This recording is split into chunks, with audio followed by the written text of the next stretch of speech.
This is 365 Sports. Daniels keeps it, and he scores. 365 Sports is presented by IdealMRI.com. High-quality MRIs for $497 or less. IdealMRI.com. Your health is important, so is your budget. Underneath, Smith gets to the corner. Money on the rise. Touchdown, Jeremiah Smith. 365 Sports is also brought to you by Texas Farm Bureau Insurance, protecting Texans since 1952. Johnson buys some time. There's the tight end again, rumbling towards the end zone, and the touchdown for Anzio. Remember when you had a guy, someone who could fix anything? They're still out there at Batteries Plus. With their quick solutions and expert advice on batteries, key fobs, and phone repair, Batteries Plus will have you in and out and on your way in no time. Batteries Plus, the experts in charge. Klubnik's going to take off. Klubnik with a touchdown. Now here's Paul Catalina and Craig Smoak. Welcome in 365 Sports. Paul and Craig with you here Thursday and Friday and Monday, I believe. Smokey is off visiting his brothers in Florida. Craig Smoak alongside. Something Craig always does, and I would forget to do at the beginning, as I never say hello to the chat. I never say hello to anybody. I kind of just meander on through. So hello, chat. Hello, everybody who's watching either now or later. Craig, we've got a lot to talk about when it comes to Michigan coaching changes, a lot of stuff today. We've got off the radar and all of that coming up. But, we talked about the report to Chiron Moore being fired. He was fired yesterday, and more starting to trickle out about that. And all of it's just bad. Yeah. I mean, first of all, as you already did, glad you did. Hello, chat. Hello, everybody out there watching, listening, whatever you do. Hope you're having a good one. I was in the dental office for the second time this week. I've had a hell of a week, man. You do. I'm glad you're not coughing to death. Yeah, I mean, well, I've had some Dayquil, so yeah. I'm good for right now. But no, I'm on the other side of this, but I'm like in the aftermath of like a week's worth of flu, and then I had a dental thing I had to get done out of the blue, and then today was just a cleaning. Like it just fell on it being a certain day. But what it meant was I got to be around all the hot goss around the dental office, the office full of ladies, and they were talking about two sports stories, and one of them was Macroads and Baylor and all the nonsense going on over there. As you can imagine, that's a hot topic because it's close to home and people know people and everything. Mm-hmm. And the other one was this Michigan story, and everybody's what he did, what he got fired, and then the cops arrested him, and they're asking me what I know, and I'm like, I don't know, that's going on up there, but it's I don't know if it's that way in the hair salons. I know it is in the barbershops, but this Chiron Moore story has just taken the world by storm, and it's part crash TV and it's part man, like this is just trash TV, and it's part like we still don't even know what the hell's really going on exactly and why he's been arrested. I mean, as far as I've seen, allegedly, and like the police report's not out yet. He's still, I believe, in holding right now. Yeah, because he, I think because he made threats of self-harm in addition to. Yeah, I did see that as something that was assumed, but I didn't know about the whole like breaking into or what that whole situation was. I don't think we've learned that just yet, although based on the reporting of his firing and everything so far, there's some rando account that has insider info, because there's been insider info spread all through various accounts that I've seen that aren't Adam Schefter or whoever. And a lot of that is like, there was some bogus stuff about a DoorDash driver being the anonymous tipster and all that. None of that stuff is true. What does appear to be happening is that, and this just came down from Nicole Auerbach, so we didn't have time to get a graphic in, but Nicole Auerbach, NBC Sports, Michigan had been alerted prior to Wednesday that Chiron Moore was dealing with mental health issues, yet Ward Manuel fired him alone with no HR rep and no security present. Well, I think the one thing I've learned from this is Ward Manuel's got to go with what has been going on with him over the last what's the timeline for the last while? And I think that he's a guy that clearly they probably need a change of scenery surrounding the athletic director spot. But yeah, that's interesting. Had been alerted prior to Wednesday that he was dealing with mental health, yet he was fired alone with no HR rep and no security presence. So, okay, that is very interesting, and still more unanswered questions. Wow. But that's another thing to throw on the fire. So that brings us to this. Michigan has had 11 staffers either arrested or banned, 7 or banned from the sport for rules violations since Jim Harbaugh arrived. Yeah, I mean, there's obviously some type of a correlation there that you can draw with Harbaugh and his time. I don't know what it says really about the state of things now or what bigger points to make other than, it's just feels like a lot's been going on there for a while now, and a lot of just foolishness and a lot of weird stuff that's not happening everywhere else. And now you have this dramatic fall from grace for Chiron Moore, who, I mean, my gosh, man, you talk about a term that's used far too broadly or widely now, I think, is crashing out. Mm-hmm. Like a guy just disagrees, like, this dude's crashing out. And it's like, no, that's not what that means. But this dude's crashing out. Like this guy is totally crashing out. And to go from being the head coach at Michigan just a couple days ago. Now, I don't know when he got an inkling that this might be coming. Obviously, the crash out was pretty quick and severe after the firing one-on-one with Ward Manuel, according to Nicole's reporting here. But there were the signs of mental health issues. So I don't know how long all that's been going on, or he's been deteriorating or whatever. But these last 24 hours, I mean, my gosh, man, they have been dramatic and filled with one story or rumor after another. And it's just a mess. It's a mess. I feel for his wife. I feel for his children. And I feel for those close to him. And I feel for Chiron Moore not really knowing what he's going through. Like, I don't pity him for cheating on his wife. I mean, he's scum for that. But I don't want him to kill himself. So hopefully they can get him under control and get him to where he's not trying to hurt himself and get all the rest of this sorted out. But yeah, man, this is like, I was sitting there at the dental office and they're talking about Baylor stuff. They're talking about this. They're talking about the A&M playoffs because there's a bunch of Aggies in that office. And they're talking about this story. It's like the big hot story now. And I'm like, I'm sitting there listening and I'm telling the girl cleaning my teeth is like, this college football stuff's crazy. And she's like, oh my gosh, this is our soap opera. Like this is like the male soap. And I was like, and then I hesitated. I was like, it's not really the male soap opera because there's lots of ladies that love it too. But like, if it is a more guy slanted thing, like this is our college football has become our soap opera because the NFL's got things here and there.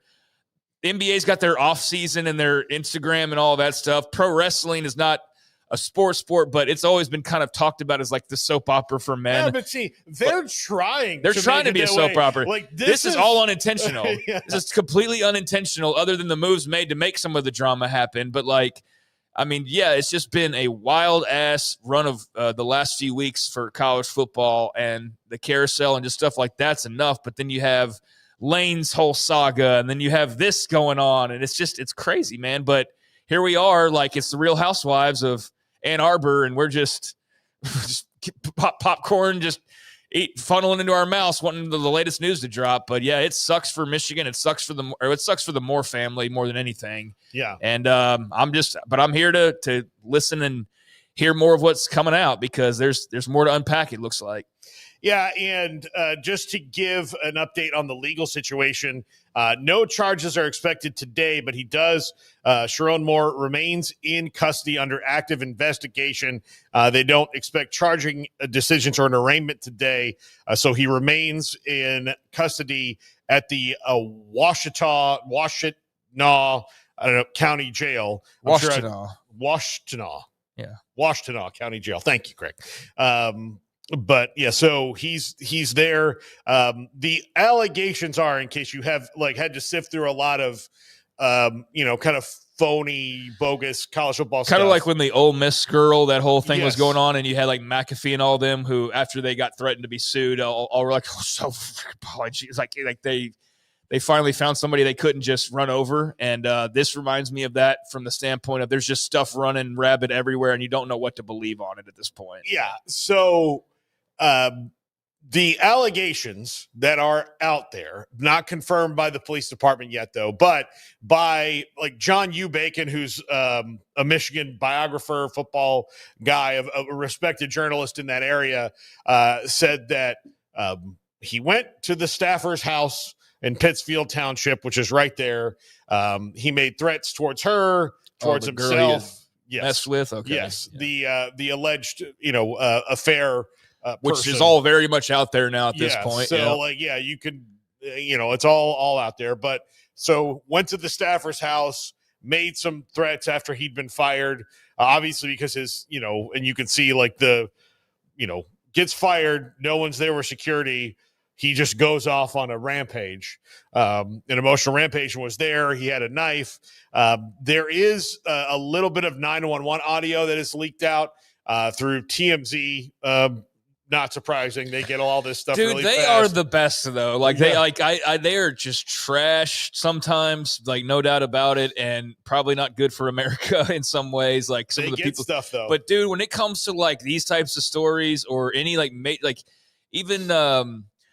we've had some very horrific stories in this country. I don't even want to start pinpointing any of them, but they are the ones that always seem to find the audio of something or the clue to something. What's weird about them is most of the stuff that they do is just total invasion of privacy. Yeah. Right? Paparazzi. Yeah, it's paparazzi stuff. It's just invasion of privacy. But what's interesting is when something like this happens, they are smart enough to know that instead of just sitting around the table like they do and making things up, they just go get the audio or the video of something and just put it up, and they'll deal with it. They'll deal with any legal consequences after the fact. Yeah. Because most of the time people are going to be like, oh, well, what do you say? We're not supposed to show this. It's going to be public record anyway. So they just went and got it and have reviewed it and transcripted it out from what I see. And that one of the things that one of the police officers said when he was going to the house was that allegedly he's been stalking her for months. So, and we'll find all these details will probably be very clear in the next 48 to 72 hours, I think. But one thing is for sure, with a fan base like Ohio State, this is all going to be out in and that's the thing about these two things. When Ohio State's had problems, Michigan's fanned the flames. Right. When Michigan has problems, Ohio State fans the flames. Not just Ohio State. I'm just saying that they have a very clear rival that's not going to allow this to just slowly fade away or quickly fade away.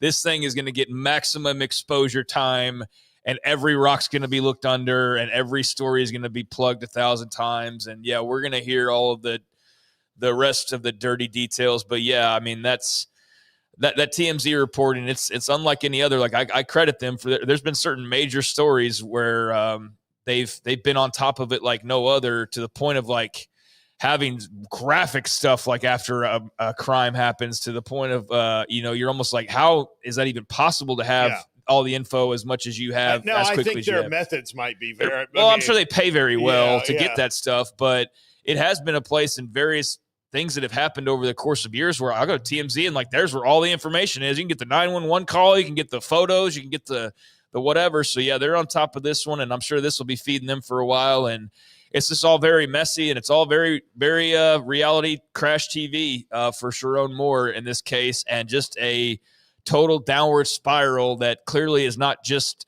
started out of nowhere, but based on things that you've said here in the last few minutes has been building now for, I guess, long enough that they are worried about his mental state and all these different types of things. But yeah, golly, man, what a absolute crash and burn. And thankfully, nobody else has been hurt. Like, this could be a far worse story, but this is just messy stuff going on. And yeah, I can't believe that we find our like. And here's the thing: is I see a bunch of guys now going, "This is what I was referring." Like, there's been a couple of college football, like maybe Josh Pate, of like, "Oh, this is what I was referring to like a month ago when I didn't say something, but I said I knew something." And I've seen a couple other guys say that this is kind of what we were wink, wink, nodding at. So I guess there's been something for a while that Michigan was going to fire him. I don't know if there was full blown knowledge of like how messy all of this could be or was behind the scenes. But I guess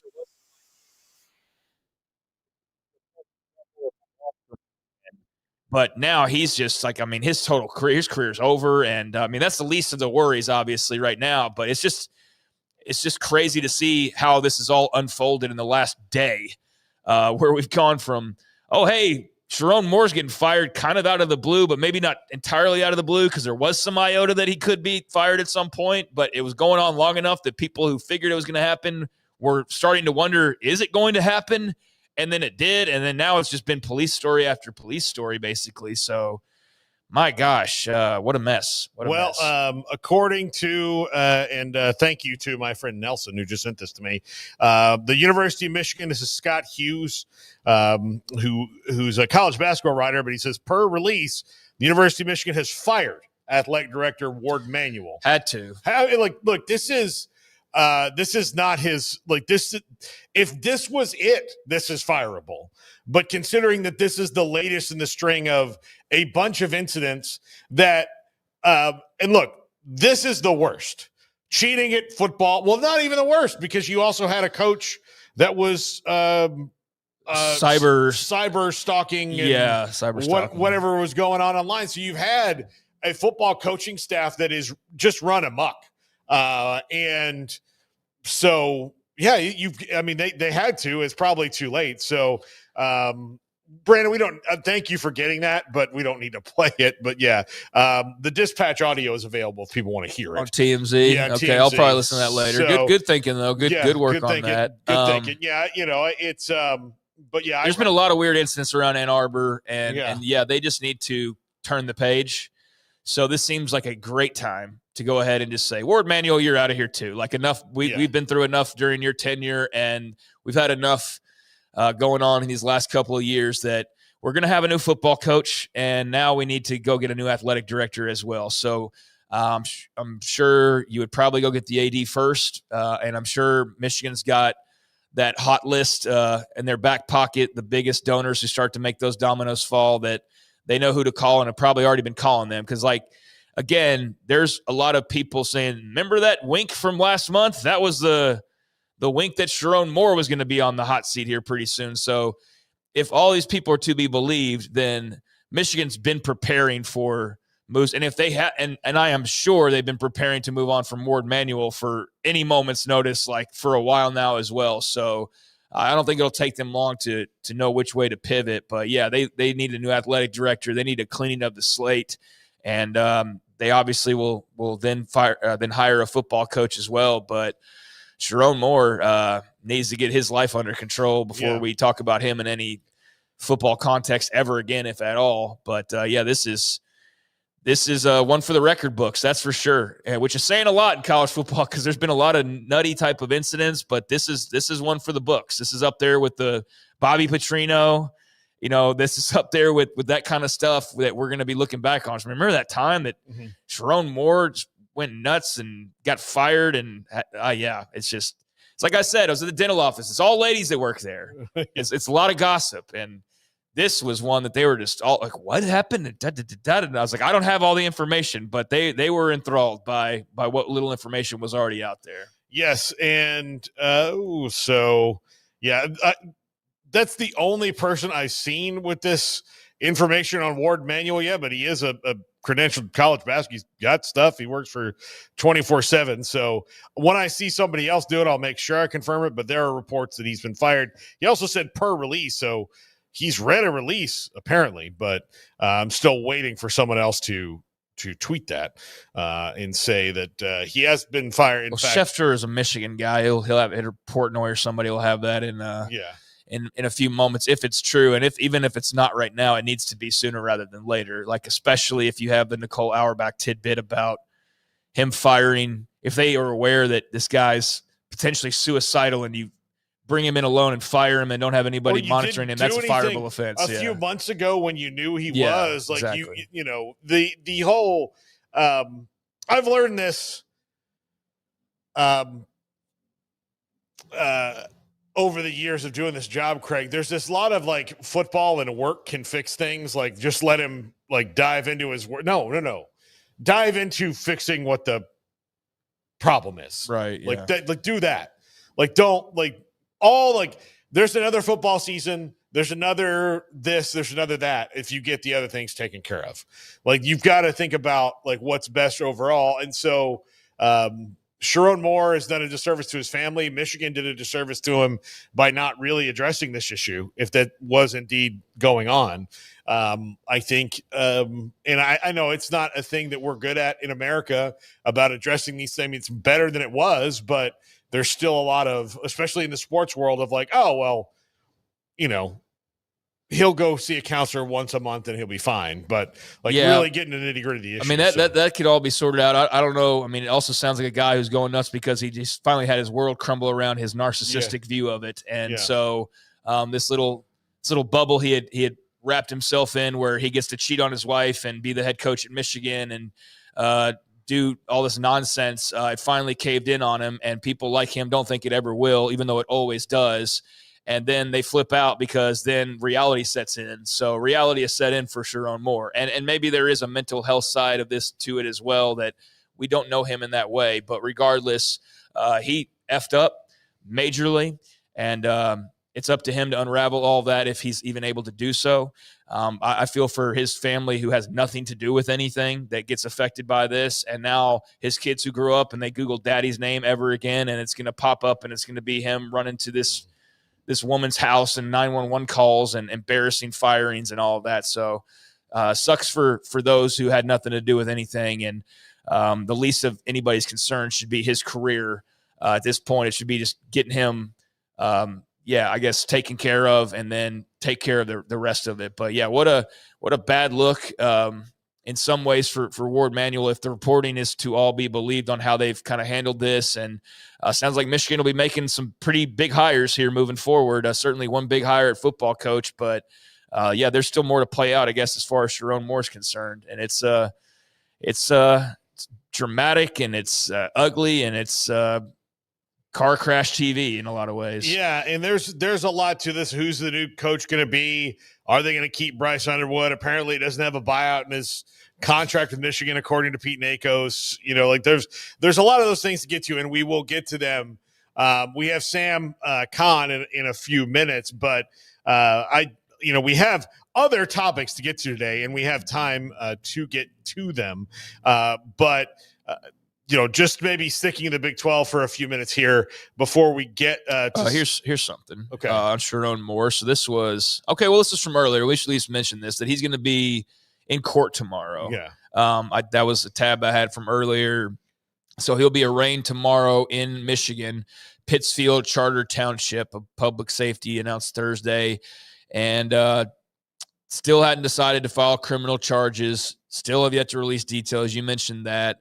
There was the one part about the appearance in court. So we'll see what that looks like tomorrow, I guess, and what comes from that. So there will at least be that update, but I will not be surprised if TMZ or whoever has more between now and then, because this is this is pretty messy and high profile enough that people are going to feast on this one for a while, for sure. And so, yeah, we'll see where this goes, man. But I did see, like, on a comical side of things, a lot of, man, I bet Matt Campbell regrets taking that Penn State job. And it's no, he doesn't. I don't know that he does. Even if that was like a bigger dream for him, I don't know that he does, especially if they're about to fire their athletic director, if that's turning out to be true. And just based on the status of the athletic department, various incident after incident under said athletic director, even if he does stick around these last few years. So, yeah, that was something I did see of Matt Campbell. But it does make you wonder of, like, what he knew, when he knew it, and like why he decided to take Penn State when he did, right? Like what was he hearing? Because there's a lot of people claiming they were hearing stuff for a while now. And me, little old me, who's not scouring the message boards and who's not like on constant phone calls with assistant coaches and whatnot. Like I'm like everybody else out there for the most part. There's certain, I guess, things I'd probably hear at certain schools, but Michigan's not one of them. And yeah, this is it's all just very interesting. So where I think, and look, this is just a theory. We've heard that, like, they had investigation and didn't go anywhere. And then the last 24 hours or so, they got some sort of anonymous tip, was the rumor. That sounds to me like maybe Ward manual damage control. Maybe, because if it's true that they've known about it because when I talked to a couple of people yesterday, they said, well, we've been kind of tracking this for weeks there's been scuttlebutt about Chiron Moore. Dude, there's been a bunch of guys in college football over the last like 24 hours have been like, that's what I was talking about 4 weeks ago. And it's like, couldn't say anything then. So there's claims that this has been going on for quite a while. So it's not new information that happened in 24 hours. No. That's not what happened. That sounds to me like maybe a little bit of damage control, because if Ward Manuel is in fact fired, which again, nobody's contradicted this guy's report either yet. I'll wait for Shefty. Yeah. And one of the things that Schefter said yesterday when I saw him on ESPN was, he said, I know that Chiron Moore felt that there were people out to get him. I can also see that, though. Yes, but if you're also having mental health issues, there are people out to get you, because you're not Jim Harbaugh and you think the program's not headed in the right direction.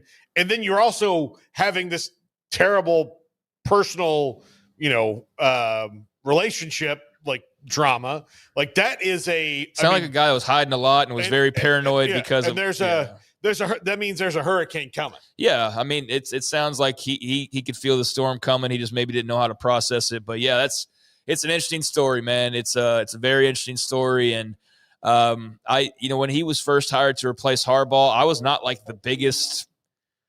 I didn't have really a feel either way, as far as like wasn't the most impressed with him. I was just like, okay, I'll entrust that Michigan knows what they're doing. Like I don't devour Michigan football, so like they're the experts. They think this guy's great to replace Harbaugh. Like I'll just take their word for it. But he was not somebody that I was ever just like, yeah, oh man, Chiron Moore's taking over. Like wow, but never could have. I would have predicted that he loses games and that gets him fired in 3 years and they replace him versus. Yeah. Less than 2 years in and personal crisis and TMZ reports and a bit of losing and then a little bit of winning, enough to be kind of okay, but you can't overcome the off the field. So yeah, anyways, wow. Yeah. So super chat from Still Live 365, 1999. Thank you so much. Wow, thank you. Great show today. The business of college football is as big as the game itself these days, and the soap opera it is. It's very, very true. Yeah. I was drawing the parallels to the NBA yesterday, where for them it's the off season and it's all about free agency and just the big stories that come from holdouts and all these things like contract negotiations. And that's part of what the fans seem to digest more than anything, more than they do the regular season, certainly, and just all the other off the court stuff. And yeah, I feel like college football is very much kind of in that direction. College football has just entered this unique place now, and I think because there's so much more coverage of it, like since we launched, I mean, there's probably 500 shows at minimum that have launched that do college football in some form or fashion. So, like, I think the industry of coverage has exploded.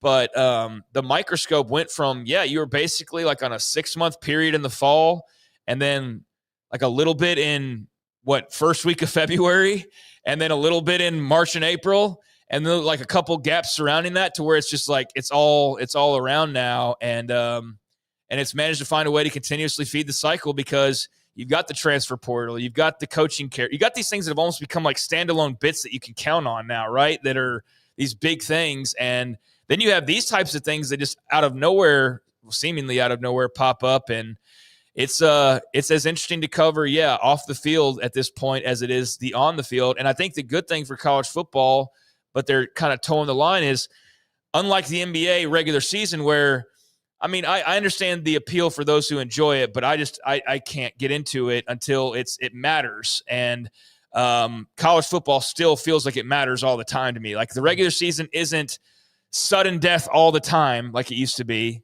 But it's still, the games do matter. Even if there's a little bit of an argument, maybe the way the playoff shook out and kind of that whole thing about, well, did it diminish the regular season? I still think the regular season matters a great deal. So if they can maintain that, man, I mean, you see why it's a fascinating sport to cover, and how some of its warts and its messiness can actually be something that make it even more popular. But I think the moment the regular season diminishes to the point where you're trying to do like, let's do wildly colored courts and let's change uniforms every week to try to just maintain interest, that's when you jump the shark and you just become, just the rumor mill stuff. But right now they've got an incredible balance, what I'm trying to say, of like on-field goodness and off-field craziness. Yes. That makes for just like this pie of this sport's insane and I love it. Even though I hate it sometimes, I still love it, and it's unlike any other. Okay, we'll get Sam Kahn when we come back. This is 365 Sports. Waco Custom Marketplace at 425 Lake Erie Drive in Waco. The Bauer family has been in the beef business, the butcher shop business for a long, long time. On Lake Erie Drive, specials every week. For example, right now, Marketplace coffee products, 10% off all of that, 10% off meat church seasoning, select New York strip steaks at $11.75 a pound, choice beef filet at $31.75 a pound, and prime beef filet at $38.50 a pound. What are you going to have for the holidays or Christmas party? They can do one of those boards with all the crackers and cheese. I can't say the name of it, but you know what I'm talking about, which is perfect for a party. And what are you going to have for Christmas Day? Are you going to go ham, turkey, like kind of an old school Thanksgiving, or are you going to have a beautiful prime rib roast? Prime rib, how delicious would that be? They have that too. It's Waco Custom Marketplace, full service butcher shop, beef, pork, poultry, and seafood. And they also have a full service dessert, bakery, all that for you too. It's got all the knickknacks, the seasonings, the marinades, and all you need at Waco Custom Marketplace, 425 Lake Erie Drive in Waco. Batteries Plus has teamed up with the Dallas Cowboys as the team's official battery recycling partner. Batteries Plus doesn't just sell batteries, they recycle them too. Customers can bring in old lithium batteries from power tools, power banks, and small electronics for a chance to win Cowboys tickets, a VIP experience, and more at qualifying locations. Batteries Plus, the experts in charge. It's my go-to guy. Can you fix my smartphone? Yes. You have car batteries? Yeah. What about golf car batteries? Of course. Battery for my G-Fob? Absolutely. My boat? Huge variety. Toy boat? Sure. Motorcycles? You bet. My apartment building? Whole building. Do you have batteries for my party lights? Yeah. Batteries Plus, the experts in charge. Overwhelmed by your inbox? Clean Email is here to help. Organize, clean, and manage your emails with powerful automation tools. Say goodbye to spam and clutter and enjoy a stress-free inbox. Try Clean Email today at cleanemail.com. Golfballs.com carries the latest selection of golf balls, clubs, and gear from brands such as Titleist, TaylorMade, and Callaway. Golfballs.com remains the world leader in golf customization. And of course, online at golfballs.com. UBO Business Services. We are a studies-based service organization that is the best in Texas when it comes to copiers, printers, and scanners. The way we quantify that is through a company used by millions of corporations called Net Promoter Score.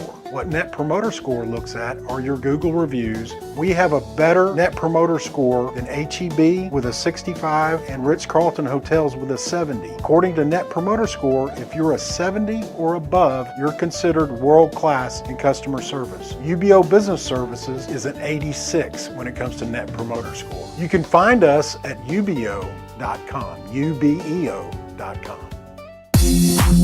It's time to compete against yourself, finding too many excuses not to work out combined with bad eating habits, and Waco Regional Tennis and Fitness can help reach inside your competitive soul. Discipline, getting results you've only dreamed about, personal training, group exercise classes, and even a tanning bed, world-class tennis facility, and pickleball courts and lessons available. Waco Regional Tennis and Fitness, spacious, clean workout rooms, free weights, state-of-the-art technology, weight training equipment, and no intimidation. It's time for you to react today, not tomorrow, at Waco Regional Tennis and Fitness on Lakeshore Drive in Waco.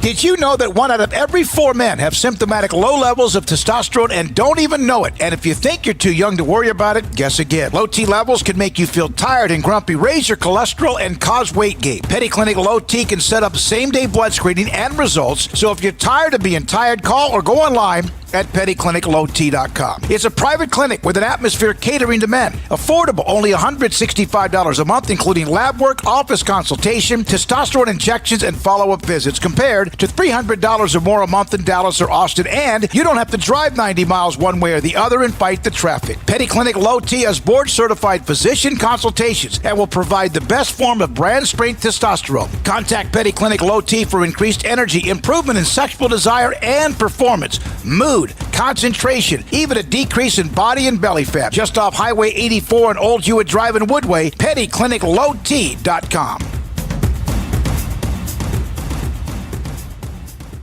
It's football season, and we can create your outdoor tailgating spaces that is actually a part of your home. Bifold doors that tie in the inside and the outside, and you can gain anywhere from 1,000 to 5,000 square feet living space, all while taking in the big game poolside. Call us at Gather & Co. Kitchen and Bath, where we can create your unique tailgating space. You got batteries for my side-by-side? Yes. Replace my flashlight? Sure thing. What about my business? Oh, good one. 100%. Batteries for my fleet of trucks? Got floor scrubbers? Yes, and fire panels. We have pallets of batteries. Well, what about... As your go-to guy, if it needs a battery, we have it. Well, that's all you had to say. Could have led with that. Batteries Plus, the experts in charge. This is 365 Sports. The 3 o'clock hour is sponsored by Waco Custom Marketplace. Meats, sweets, Texas treats, and a cut above the rest. 425 Lake Air Drive, Waco. Sam Kahn of The Athletic joins us now. And Sam, we spent the first half hour of the show talking about one thing, Chiron Moore. And other questions to get to with you, especially some of the kind of interesting coach hires around. But your thoughts on Chiron Moore? What does Michigan do now? And what's the domino effect with hiring another coach? Yeah, I mean, it's obviously a mess right now, so they've got to get all their ducks in a row. But and I guess if you're making an AD change, then who's making the hire? I think we asked this question about Baylor a few weeks back. So you've got to figure out that part. But where do you go from here in Michigan once you've established that part? I think Kalen DeBoer makes sense as the top candidate. To me, if you can pull that one off, which obviously it's not easy because he's in the college football playoff right now, but if you could get him, you also get his GM, Courtney Morgan, who also has Michigan ties. Courtney was the GM at Michigan a few years ago, recruited some of those guys and ended up being on that national championship team a few years later, and he played there. So I think those two going to Ann Arbor would probably be a pretty good fit. Jed Fish doesn't seem to be a bad fit at all if that's the way they want to go. But yeah, it's difficult at this point in the cycle to be in it.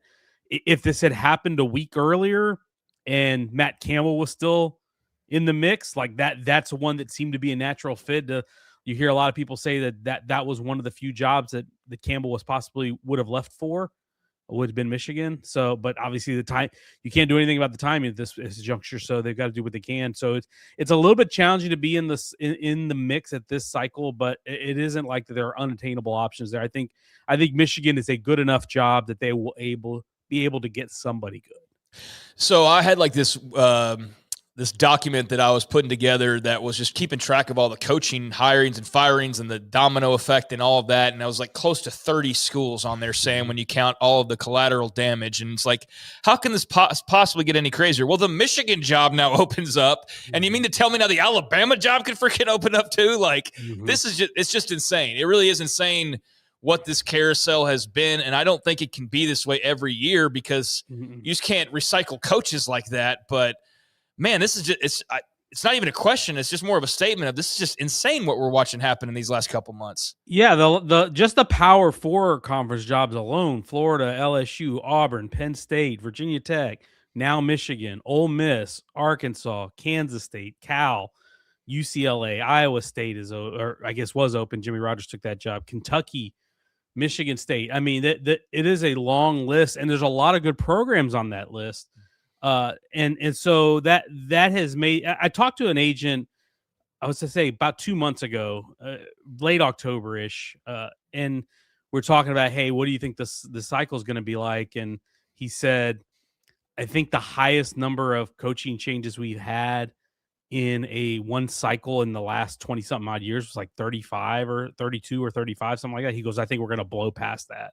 We're going to get to 40 or more. And with this Michigan one, with whatever dominoes fall because of that, I mean, it could be a lot more. Like you said, if Alabama opens up as a result of this, that's a big job. Even if Washington were to open up because of this, Washington is still a very good job. So there's a lot of still dominoes to fall as a result of this. And it seems like every year there's always one that you don't expect that ends up opening. And we didn't know which one that would be in this instance, and I think we got our answer yesterday. It's Michigan. Yeah, absolutely. So they now will have roster retention to do, which they didn't plan on doing just 24 hours ago. The biggest one being Bryce Underwood, who they're paying a lot of money to Bryce Underwood to be their quarterback. Dave Portnoy, among others, stepped up and personally put money into this and all of that to make sure that they got Bryce Underwood, who is a Detroit kid. He is Michigan, his whole life.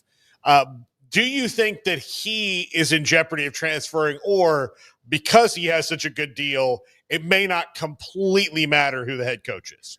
I don't, it may be not as much of a threat to leave, but I still think the coach matters, the hire matters, the play caller matters, all that stuff matters, because no matter how much you're getting paid, you want to be put in a position to succeed. And if they were to hire a coach that doesn't do that, then I think all bets are off. But that said, they have invested so much in this young man that you would think they're going to, and this is just another end result of the era that we're in. I think a player as important as Bryce Underwood probably gets at least a little bit of consideration. Maybe he doesn't have direct say, but the decision makers are probably going to make decisions with his interests in mind, because he is the most valuable asset in that program right now. And you would be crazy to not consider his wants and needs in this decision, because you paid as much as you paid him. You're paying him like $2.5 million a year plus. And so he has a lot of potential. You watched him this year as a true freshman. I thought he was really respectable. I thought he showed a lot of promise. And I think someone as talented as him, there certainly are going to be schools that are going to be circling and kind of waiting to see, like, hey, are you ready to make a move? Because I think there are schools who would be willing to pay him that much or more, because young star quarterbacks who are as talented as him with multiple years of eligibility are the most valuable asset in the transfer portal. It's why you're going to see North Texas with Drew Messamaker, whether he follows Eric Morris or goes somewhere else. It's why he's going to command so much, because he's a young quarterback who's uber talented with multiple years of eligibility. If you can get those quarterbacks for 2 years and you give a massive deal, that's why you saw Darian Mensah get a massive deal. It is huge because what it can do for your program. Look at what Brendan Sorsby has done in 2 short years for Cincinnati. It can really turn your program around. So I think there are programs out there that would be willing to pay him a lot if he wanted to move. But I think Michigan is going to be very careful about this move and make sure they get someone who can fit with them offensively and that can help keep him in Ann Arbor. On the topic of Sorsby, and I guess I guess we'll loop in Levitt here with that as well, because they play in the same league, or did. I guess now Levitt officially out there. I know he's going to get millions. I mean, I think Sam's going to be near the top of the list, if not at the top of the list. But any inkling on maybe his decision? I guess my big takeaway so far is just it shouldn't be surprising at this point, but I think Kenny Dillingham handled it about as well as you possibly could. And when it comes to Sorsby, how hard do you think it's going to be for Cincinnati to have to fend off people for him? Yeah, you hear that there's two factors at play with Sorsby, right? There's the draft, because he's going to get that buzz. And then if he stays in college, then it's, can you keep him on your roster? I think the fact that they were willing to invest in him and go at him when they did, coming out of Indiana, I think is going to win them some points. So they maybe are going to be able to retain him. Not to say a hometown discount, but it probably won't take as much as it would if you're trying to sign him out of the portal. But it's not going to be easy. He is the one that you hear that gets so much buzz, and other than maybe Mestamaker and Levitt, that teams are really enticed by. And so, yeah, I think it's going to be a fight for Cincinnati, but I have no doubt Zach Grant, their general manager, they have a really good staff there. I think they've seen this coming and know what's at stake, and they're going to do what they can to retain him. So it's going to be interesting to watch. As for Levitt, no, not a real strong inkling one way or the other yet on where he may be headed. And there's still a lot of time. We still got 3 weeks before the portal officially opens, although those calls have been happening and those discussions are happening. I would not expect him to end. I know a lot of people have drawn him to Texas Tech. I would not expect that to happen. I think Tech will be in the market for a quarterback, but it certainly don't think it sounds like it will be him. I know they're really, really high on Will Hammond, but I will just looked at the list of quarterback needy teams. Indiana's going to lose Fernando Mendoza after this year. Could they get in the mix for him? Vanderbilt's losing Diego Pavia. Could they get in the mix for him? Arkansas, they're probably going to lose Taylor Green to the draft. They get in the mix for him. I mean, there's going to be no shortage of destinations. Anybody who you look at who has a really good quarterback that is losing that quarterback and was ostensibly paying that quarterback a lot of money, they're going to have the money to go devote to a next quarterback, whoever that may be. LSU, that's another one that's on the list. LSU, I don't get the sense that Michael Van Buren really, really blew people away over there. And obviously there's a new staff with Lane Kiffin.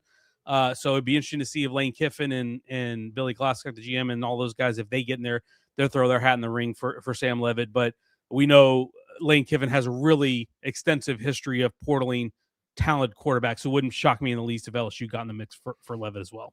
Miami, I keep wondering about Miami, that. Of course. Miami always. Yes. That's what they do. Yep. You mentioned Texas Tech, and they really do like Will Hammond. The problem is that Will Hammond is not going to be there in the spring. Baron Morton is not going to be there in the spring. Mitch Griffiths is not going to be there in the spring. So they are going to have to get in the portal for probably a couple of quarterbacks, in addition to the young guys that are going to be there, but just so that they can get through and be ready for the season.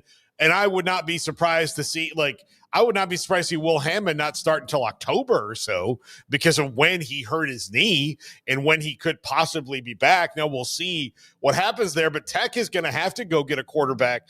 And it wouldn't surprise me if one of them says, like, one of the better ones goes like, you know what? They're going to pay well. They're a fun team. Like, heck, I've got a year left. I'll go. So yeah, I think they're probably pretty ripe for one, and maybe even a really good one. Yeah, they're going to be in the market for one for sure. That I know. I just don't know to what level. Like, what kind of quarterback are they looking for? Are they looking for a top flight guy? Or are they looking for a bridge guy, so to speak, that can be a veteran, that can be a starter, that can hold the fort down until Will Hammond gets healthy? Because they are really high on him, and obviously the injury hurts, but they were really high on his potential. They thought he could be. You heard them maybe a Graham Harrell type, have that kind of career there by the time his days were over. If this injury had not occurred. So I know they're very, very high on him. It's just a matter of how much money do they want to allocate to that position, and what level of guy are they going to get, and also how does that dynamic work when Will Hammond is there? Obviously, you got to have somebody who kind of understands that. So it's going to be fascinating to see how they approach it. I have no idea how they're going to approach that part of it, but there's no doubt they're going to be looking for a quarterback in the portal market. Yeah, and let's not forget last year the rumors with them and Carson Beck that they kind of tried to downplay because of Baron Morton. They're going to be used at minimum as like a name to use to spike the prices, right? Like they're going to be used to try to get other people interested or raising their money. What was it like for you to see them and their crowning achievement last weekend in Arlington? And I guess just kind of a bigger picture. It's 4 days after the weekend, but what stood out to you about championship weekend, even though it's not what it once was? I think we can all agree. And in particular for Tech, knowing their history closely, Sam, to see that atmosphere and that kind of crowning, like I said, for Joey Maguire and company in Arlington. Yeah, I still think, even though a lot of people expected it and they were obviously heavily favored and their body of work suggested that that's what should have happened all along, I still think it's a little bit remarkable that this has happened, just because it's one thing to spend the money. It's another thing to actually make it work. And there really hasn't been a ton of examples of people doing this the right way and making it work, because there's no blueprint for this. This era of college football, people are still trying to figure out how to do this. And so Ohio State obviously figured it out in a big way. Ole Miss has kind of found a niche in it and in what they're doing. Texas Tech has found a formula. Oregon, we see Oregon has really done a really good job since we've been in this era, but there's still people trying to figure this thing out. So the fact that it paid off, I think number one, it was the first thing. Number two, it was kind of cool for me to see Joey Maguire lift the trophy and get that honor, as taking his team to a Big 12 championship after his long high school coaching career. When you think about, I met Joey when he was at Cedar Hill back when he won his first state championship in 2006. So I've known him for a long time, and he was a really good high school coach. But and I know we talk a lot about Texas high school coaches going into the college ranks and doing well, but it's one thing to do well. It's another thing to go win championships and take your team to a new level. And he really has, with a lot of help from the resources that he has around him and Cody Campbell and all that, but he really has done a great job of bringing this program to a new level. Even before they were spinning at a high level, they had 3 pretty solid seasons, up and down to some degree, but better than any coach post Leach had done there. So he definitely had them on the right trajectory in terms of raising the floor, so to speak. And to get this team to play the way it did and to be able to bring all those guys in and make it work, I think that's this shouldn't go understated how difficult that is. You almost maybe could, not to say he's this good a coach, but the ability to do that, I think Phil Jackson had a way of doing that when he was with the Lakers and the Bulls, of getting all these personalities and getting all these great players to buy in to the system, to the culture, to the strategy, and make it work. That's really hard to do. It's not easy to put all the puzzle pieces together and make it work. And the Joey Maguire did that with all these different variables at play, granted with a lot of resources. I still think it's a pretty remarkable accomplishment and a testament to the work that he's done. I am fascinated to see them clash with like Oregon in round 2, and like now see all of these schools that have been bitching about them doing what they've been doing all along, but that are also much bigger challenges than they've faced most of the time this year, with all due respect to some of the Big 12 schools. Like Utah's a good team, BYU's a good team, but they just kind of rolled everybody. And like, if that transfers, then I mean, them in Ohio State in the semis or something. I'm fascinated to see how the playoff run for them works out with a gauntlet in front of you to go try to get the biggest prize of them all.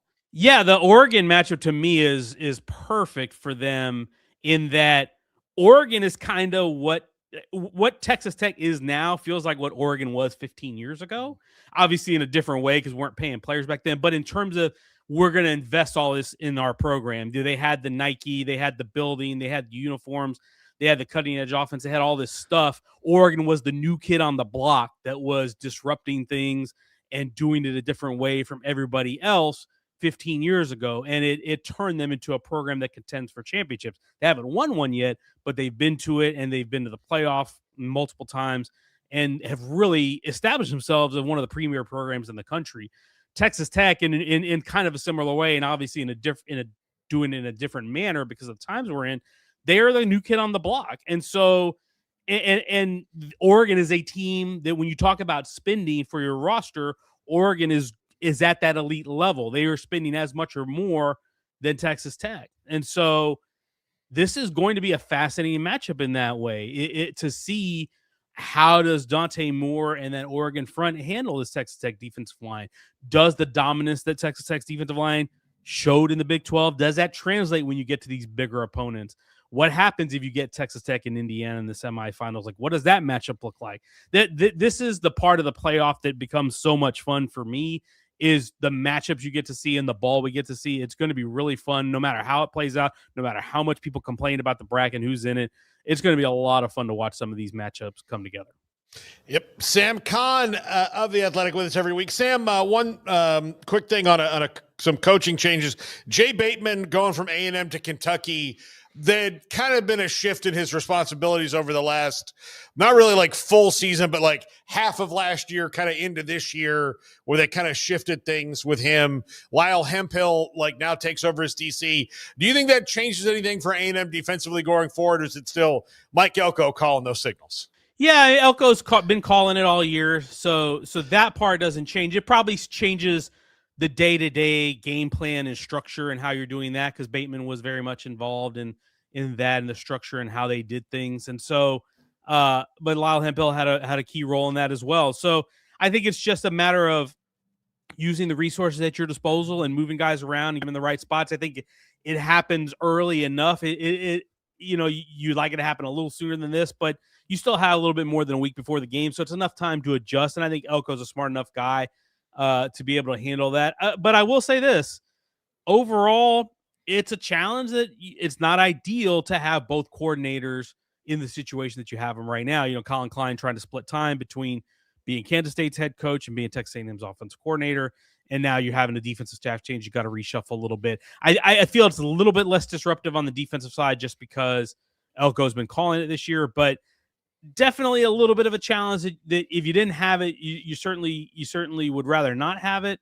But also there's enough time and there's been enough lead in time for them to adjust, whereas they're not going to be scrambling on game week. By the time we hit here on Sunday and they're practicing Monday, everybody knows what they're doing. Everybody knows what they're supposed to be doing, and they'll be off and running. So that'll be a good first round game as well. I'm interested to see how that one plays out. As a rematch of a game we've seen in non-conference and two really talented teams. I think the line of scrimmage battle between those programs, Miami defensive line and A&M's offensive line, that's going to be a fun one. Yeah, absolutely. And I think the key is going to come down to, is Cassius Howell in Carson Beck's face enough, and that's going to probably swing it A&M's way or not, because I think that both of them will make big plays on offense. No doubt. And this, I think the same way for A&M is, can they keep Akeem Mesidor and Ruben Bain in that front out of Marcel Reed's hair throughout the game, because their A&M's offense has so much thrived on the explosive offensive plays they can get from Casey Concepcion, from Mario Craver, Ashton Bethel-Roman. They got to be able to get the ball to those guys. That's the difference maker for them, in the same way that Malachi Toney's been a difference maker for Miami. And so ultimately getting your quarterback time is going to be critical for both of those teams, both those units. So the line of scrimmage battles for this one is going to be a lot of fun to watch. This is one of those games for me, I want the Skycam view, because I want to see the behind the quarterback and just see the lines go at it and see what happens. I think it's going to be a lot of fun. Sam Kahn of The Athletic. Sam, we'll see you next week, buddy. Thanks so much. Y'all take care. Max Olsen, ESPN.com is next. This is 365 Sports. It is finally here.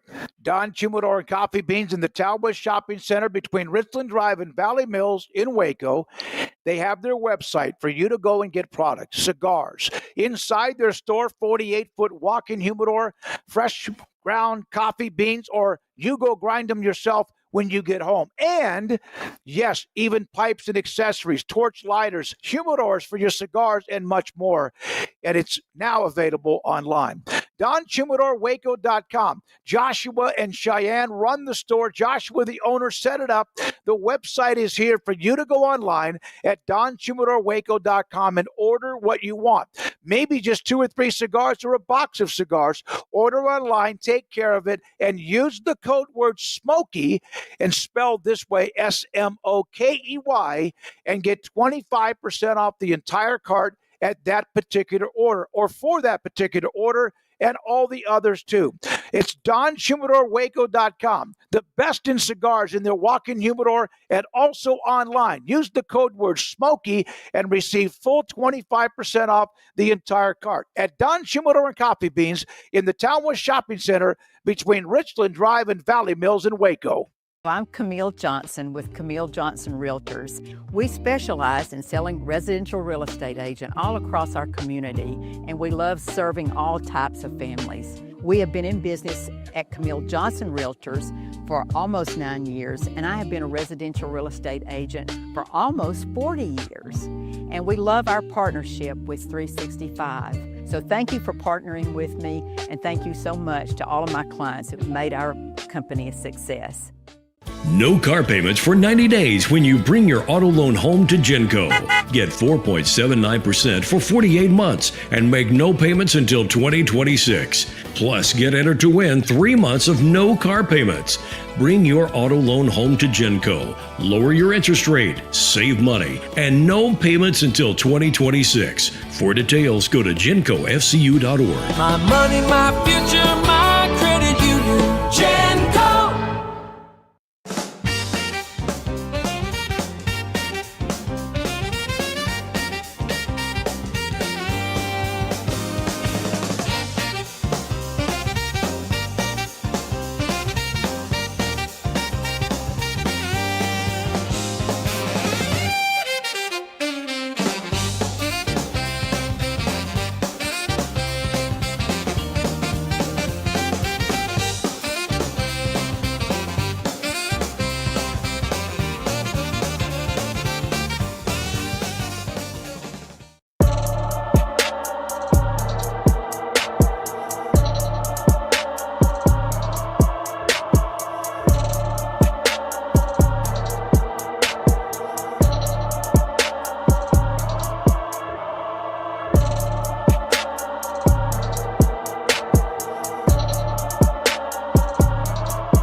This is 365 Sports. The 3 o'clock hour is sponsored by Waco Custom Marketplace. Meats, sweets, Texas treats, and a cut above the rest. 425 Lake Air Drive, Waco.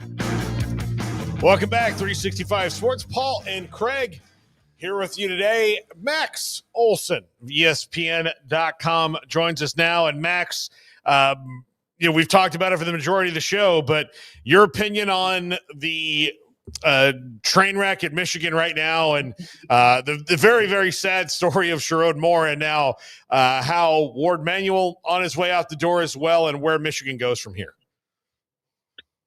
Yeah, certainly just a pretty dark and sad story all around, and obviously there's still a lot of details that have to come out here over the next day or two, with Chiron Moore sitting in jail. Certainly, I know a lot of people said, like, oh, yeah, you're hearing rumors for months. I didn't see that coming. When that notification hit yesterday, I certainly was pretty shocked. And I think it's, I think it puts Michigan in it's weird. Like you'd say, oh, December 10th, 11th, it feels, too late for a coaching hire. And I guess that's not really true, but it kind of feels that way. It felt that way when that job opened yesterday. And I think the Wolverines are certainly in a really interesting spot here in terms of how do you move forward. And certainly, the question around who's making the hire is probably where you start. Does the craziness of the coaching carousel make the craziness that already is existent and covering the transfer portal that much crazier? Or is it all just kind of even out in the wash? Well, it probably depends on, you mean Michigan or just in general? Just in general, but like, absolutely. Yeah, absolutely. This carousel absolutely contributes to the craziness of the portal. You know, gosh, in some ways you'd say like kind of a relief that the portal didn't open this Monday, because that would have been chaos, and that would have, that's the usual date it opens right after, the playoff selection and all that. So I guess it's probably good for everybody that you had a little bit of a cooling off period here at the end of the regular season. And yeah, obviously you're seeing guys declare and say they're going to go in the portal, and obviously we're in a time with a lot of renegotiations going on. But yeah, absolutely. I think that this portal cycle will be heavily tied, especially at the quarterback position, to the hires, to the coaching changes. And, I think that when this thing officially opens up on January 2nd, like they've shortened the window. We're only doing one window instead of two. I still think it's going to be like a record-setting amount of attrition and transactions. And part of that is the money, and part of that is the coaching changes, and the fact that we have unlimited transfers still. And I think it's when the clock starts midnight on the 2nd, I think it's gonna be nuts, guys. You mentioned the money part of it. Last year the thought was by a lot of schools, well, we have the house settlement and that will help us rein it in. But now Texas Tech, Cody Campbell, and Joey Maguire have exposed, no, I mean, you can do it both ways. They were ready to do it both ways. Have you got an idea of schools that are maybe trying to mirror exactly what Tech is doing, at least as far as their rev share plus NIL? Yeah, that's kind of the big question throughout the industry right now. And, last year it was kind of straightforward, the schools that had the money, whether it was, donors like Cody Campbell and Dusty Womble, or if it's, having a strong collective or whatever, the ones that had the money it was kind of clear, okay, we're going to front load these. We're going to give you a lot of money now before July 1 when, the house settlement passes, we're going to have a cap, and we're going to have all these rules around it. And so now I think the big question is sort of you're seeing coaches come out, Lane Kiffin and others say all right, I want to have, X amount of dollars over the cap on my new deal and things like that. You still have to figure out how to do that. What's the clean way to actually get the money to the player? Because, they've got this CFC, and yes, not everyone has agreed to the participation agreement and all that, but there's still a fear of enforcement down the road here and stuff. So, that is kind of the challenge right now is people, have to figure out how to circumvent the cap, even though everyone says they're going to do it or they know other people are doing it. There's the devil's in the details there a little bit. And, certainly guys, as we get to the end of this season, GMs and coaches can say, well, we're trying to stick by the cap. We don't have that much money to spend, but ultimately nobody's looking to take a pay cut for next year. So you got to figure out a way. Either you're going to lose players because you got to pay other guys, or you got to find a way to go around the cap and do it in a way that doesn't get you in trouble. Fascinating. It's fascinating. Just always trying to, you got to evolve, man. Right. And there's constant evolution in this game right now. There's no doubt about it. I know this is just kind of random, but what's the scuttlebutt? What's kind of the feel around Nebraska country with Dylan Raiola right now? Yeah, hard to tell. To be honest, hard to tell. I think that there's, Matt Rule is definitely, he's been asked a couple times about it, and he doesn't want to address it, and wants to let. He's not going to speak for any of his players as the players make decisions. I think for Dylan Raiola, it's a tricky decision to make in terms of stay or go. On one hand, he is one of the highest paid quarterbacks in college football, and so you're like, okay, can you find another school that can pay you the same or more? I think that's going to be an interesting thing for a guy who's coming off injury, who's going into his junior year, who's certainly I think you view him as a guy that still has potentially first round potential, but don't know that he played that way as a sophomore. Can you find a school or a Adidas school that puts you in a position to, be competitive for the playoffs, be competitive to be a first round pick and stuff? I'm sure that for his camp, there's a little bit of frustration about where the program's at or not being close to the playoff and Big Ten title contention, all that kind of stuff. But ultimately, there's the question of, can you find a better situation? And then on the Nebraska side, it's like, okay, $3.5 million plus, like you can get a lot of players in the portal for that kind of money. Like I think they have their own kind of decision to make of like, do you want to move forward with Raiola, or do you want to, go re-sign TJ Lateef and spend that money elsewhere, right? I think so. Interested to see kind of what the final decision is there on both sides. I think right now still pretty up in the air in terms of is Dylan Raiola committed to Nebraska for 26, or is he going to explore his options? Well, he also, though, I mean, like, he's played well there, but he's not been this would not be Sorsby leaving Cincinnati tragic to their offense either, right? I mean, it doesn't seem like a situation where it's a stare down in which one side is scared of losing the other.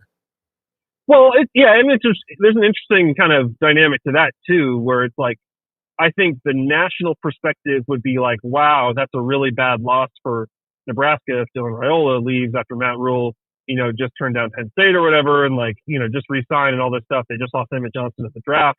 Like, I think it would look pretty bad outside looking in. And yet I think maybe to some folks who watch Nebraska football and watch TJ Lateef, play well against UCLA, struggle in the last two games, but it's sort of like, I don't know, that maybe there's some merit to, like, if you lose him, maybe it's not necessarily the end of the world, as talented as he is. And him being, he's the face of the program. He's the identity of the offense, all that kind of stuff. Certainly you'd have to go find a really good replacement in the portal, and go find a veteran guy. And so that would be a scramble in itself. So, I think it's a super fascinating kind of, crossroads moment there for Matt Rule and for Dylan Raiola in terms of, finding the best way forward here.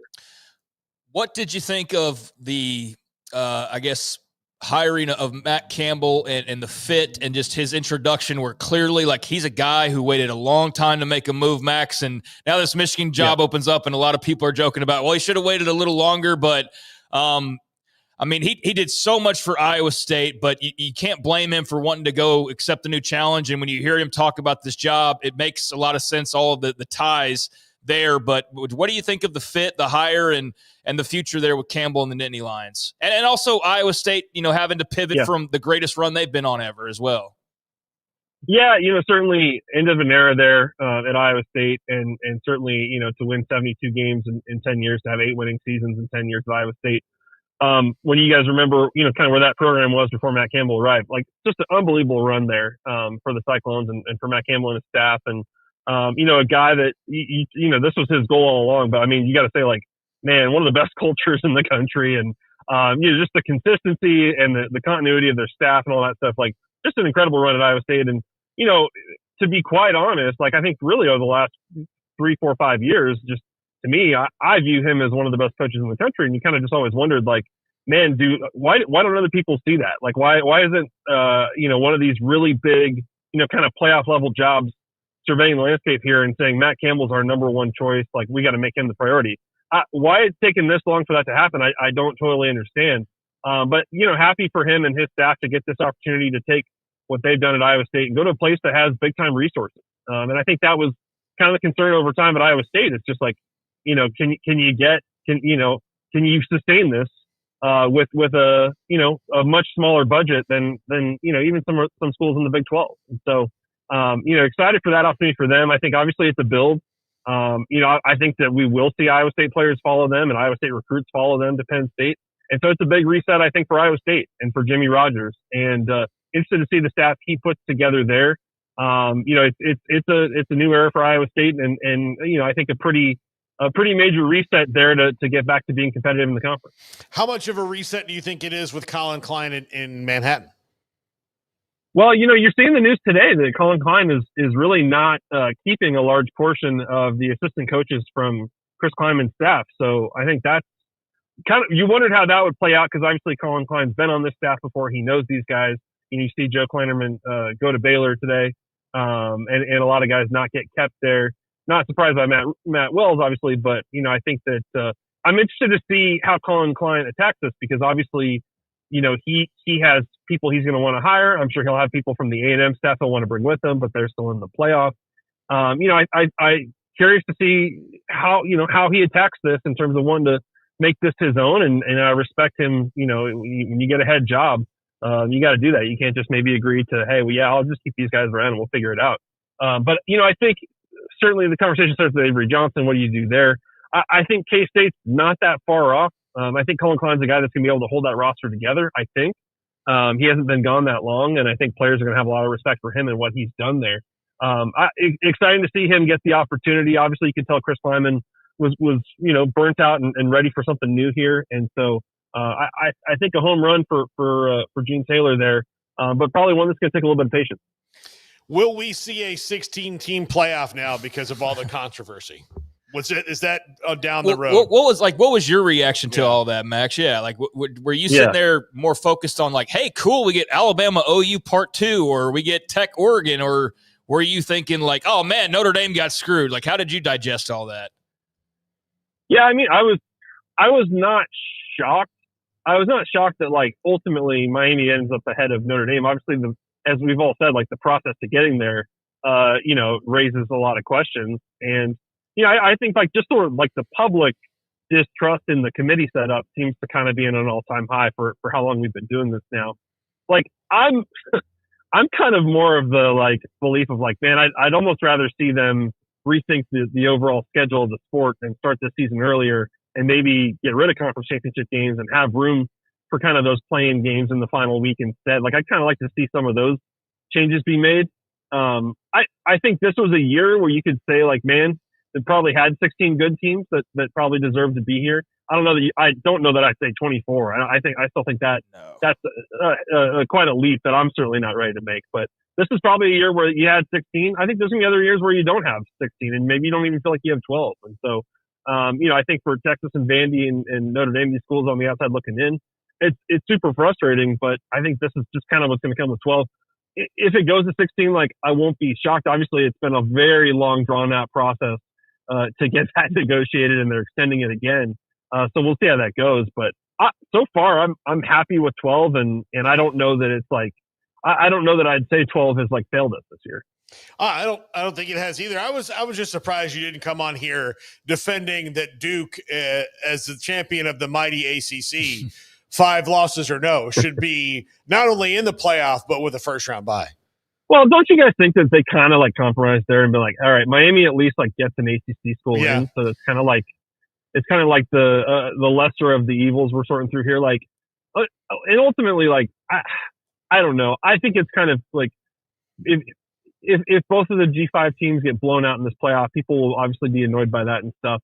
I like that it happened this year. I think the ACC created its own problems and needs to solve its own problems, and I don't think we need to punish the G5s and set some new, rules to try to keep them out of the playoff just because the ACC messed up its tiebreaker this year. Yeah, I said the other day, the first thing, like on Monday morning, the ACC should have a press release that said, from here on out, our conference championship is determined by the 2 highest rated teams in the AP poll or the CFP poll.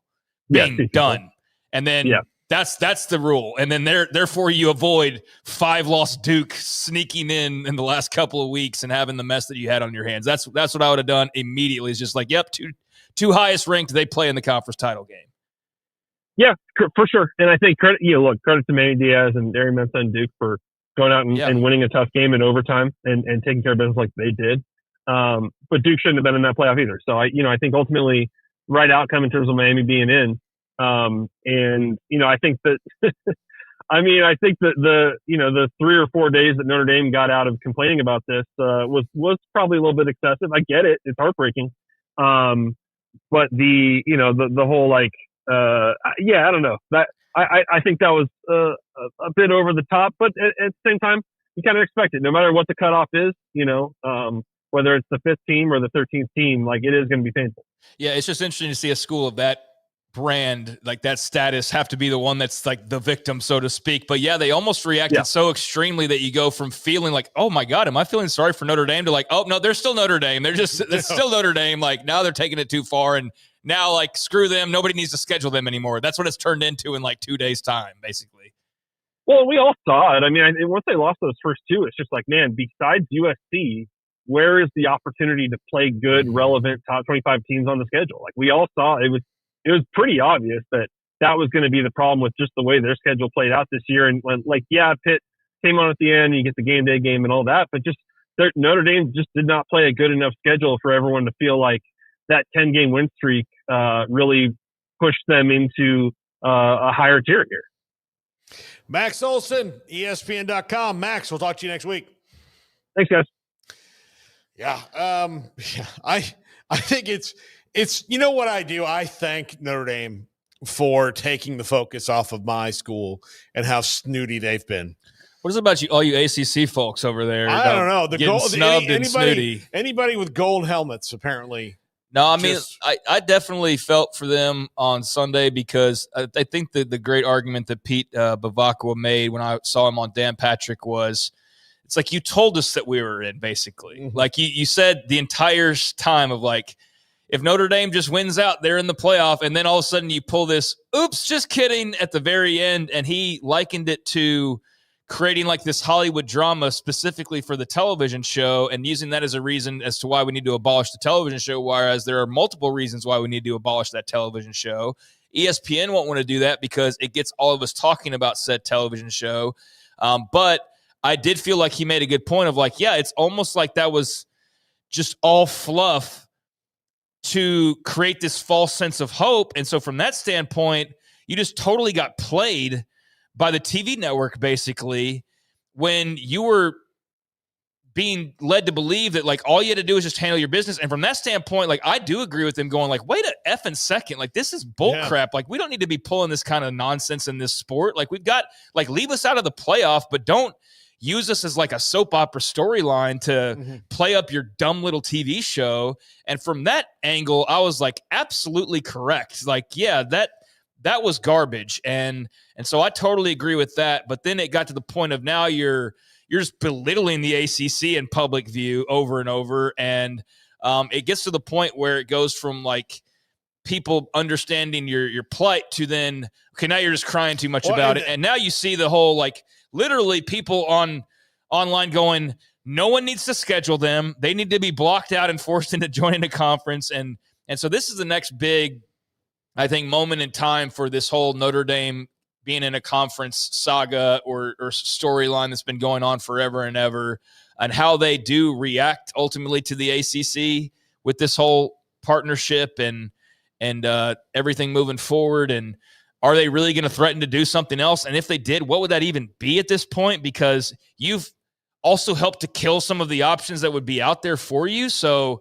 not like directly, but I mean, you helped the ACC in some ways further finish off the pack, even though that was probably going to be happening anyway. So, yeah, I feel for them from the standpoint of they got played for TV purposes, but you can also see then where, all right, enough from Pete. Like, we got it, dude. Y'all got screwed over, but now you're kind of turning into the bad guy because you won't let it – like the Florida State thing. I mean, exactly like the Florida State thing. Exactly. Well, I mean, look, and then they come out, you get this MOU thing, which – really, I think pissed off a lot of. Well, then they're like, schools. "Oh wait, so you're playing victim when next year you get the biggest benefit of the doubt." Yeah, you've already worked the system to do it, and I do think that part of the problem when schools say it, like, you've got to defend yourself, but then after about 2 days, what you should be saying, what Florida State should have said, what Notre Dame should have said, what everybody who's been wrongfully snubbed should have said is, we deserve to be in the playoff, and we need to create a system that makes sure that these things don't happen, that it doesn't come down to, is a guy hurt or conference championship or no conference championship. Like, everybody needs to have the same standards.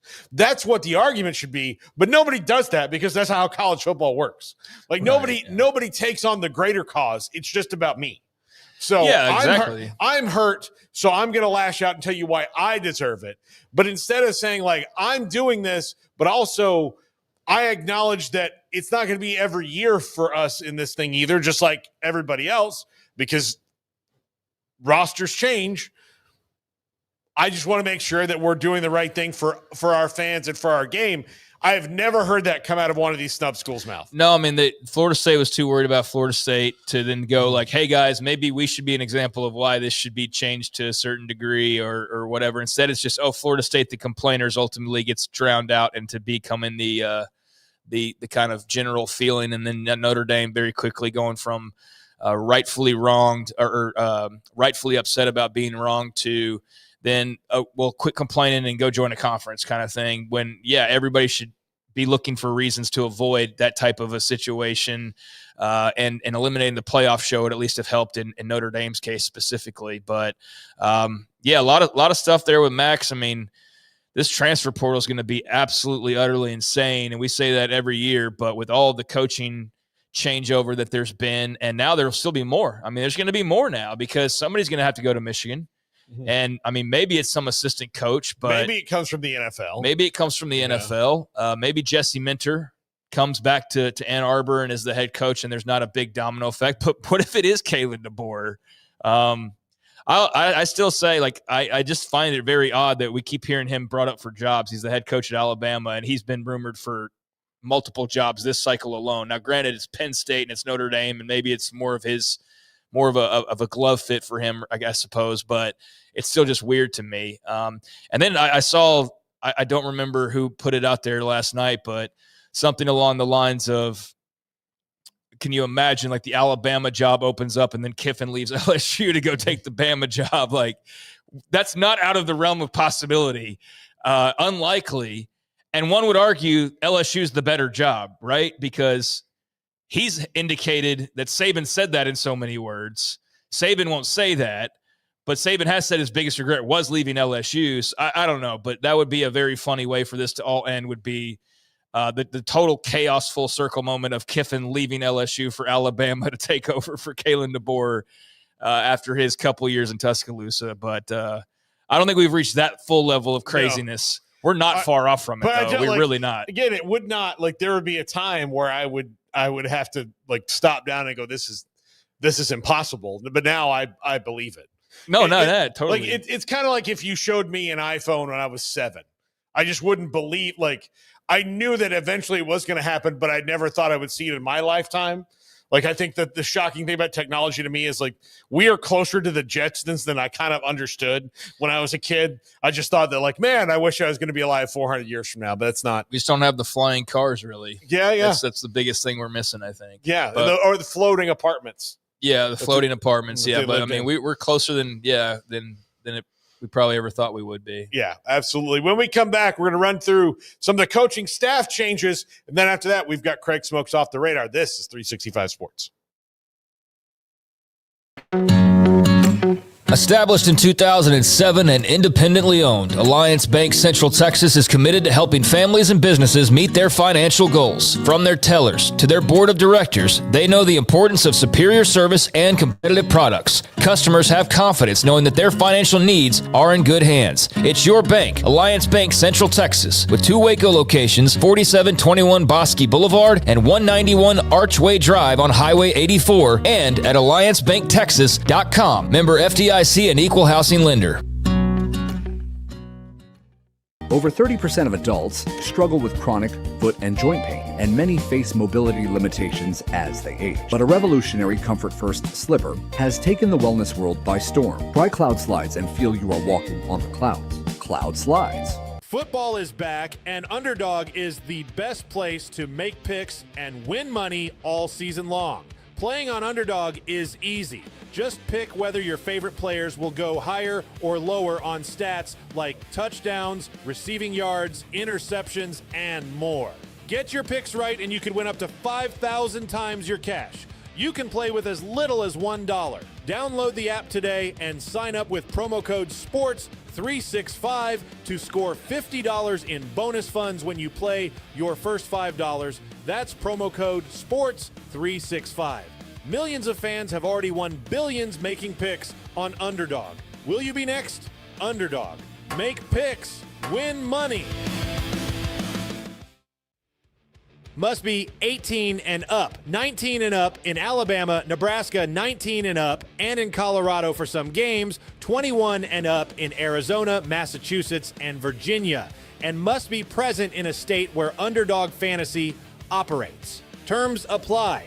Offer not valid in Maryland, Michigan, Ohio, and Pennsylvania. Concerned with your play? Call 1-800-GAMBLER or visit ncpgambling.org. In New York, call the 24/7 Hope line at 1-8778-HOPE-NY or text HOPE-NY. That's 467-369. See assets.underdogfantasy.com/web/play and get terms _DFS_.html for details. Serving Central Texas since 1889, TFNB Your Bank for Life takes pride in being more than a bank.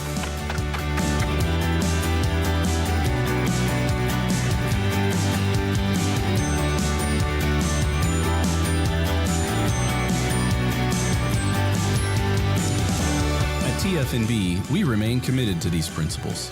If you value them too, come join us. TFNB, Your Bank for Life.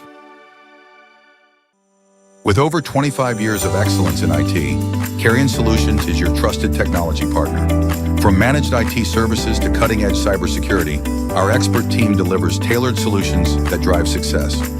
Our portfolio includes products such as Veeam, Bitdefender, Microsoft, Cisco, and Fortinet. Call David Carrion and his team of experts. Call 888-522-2221 or visit us at carrionsolutions.com.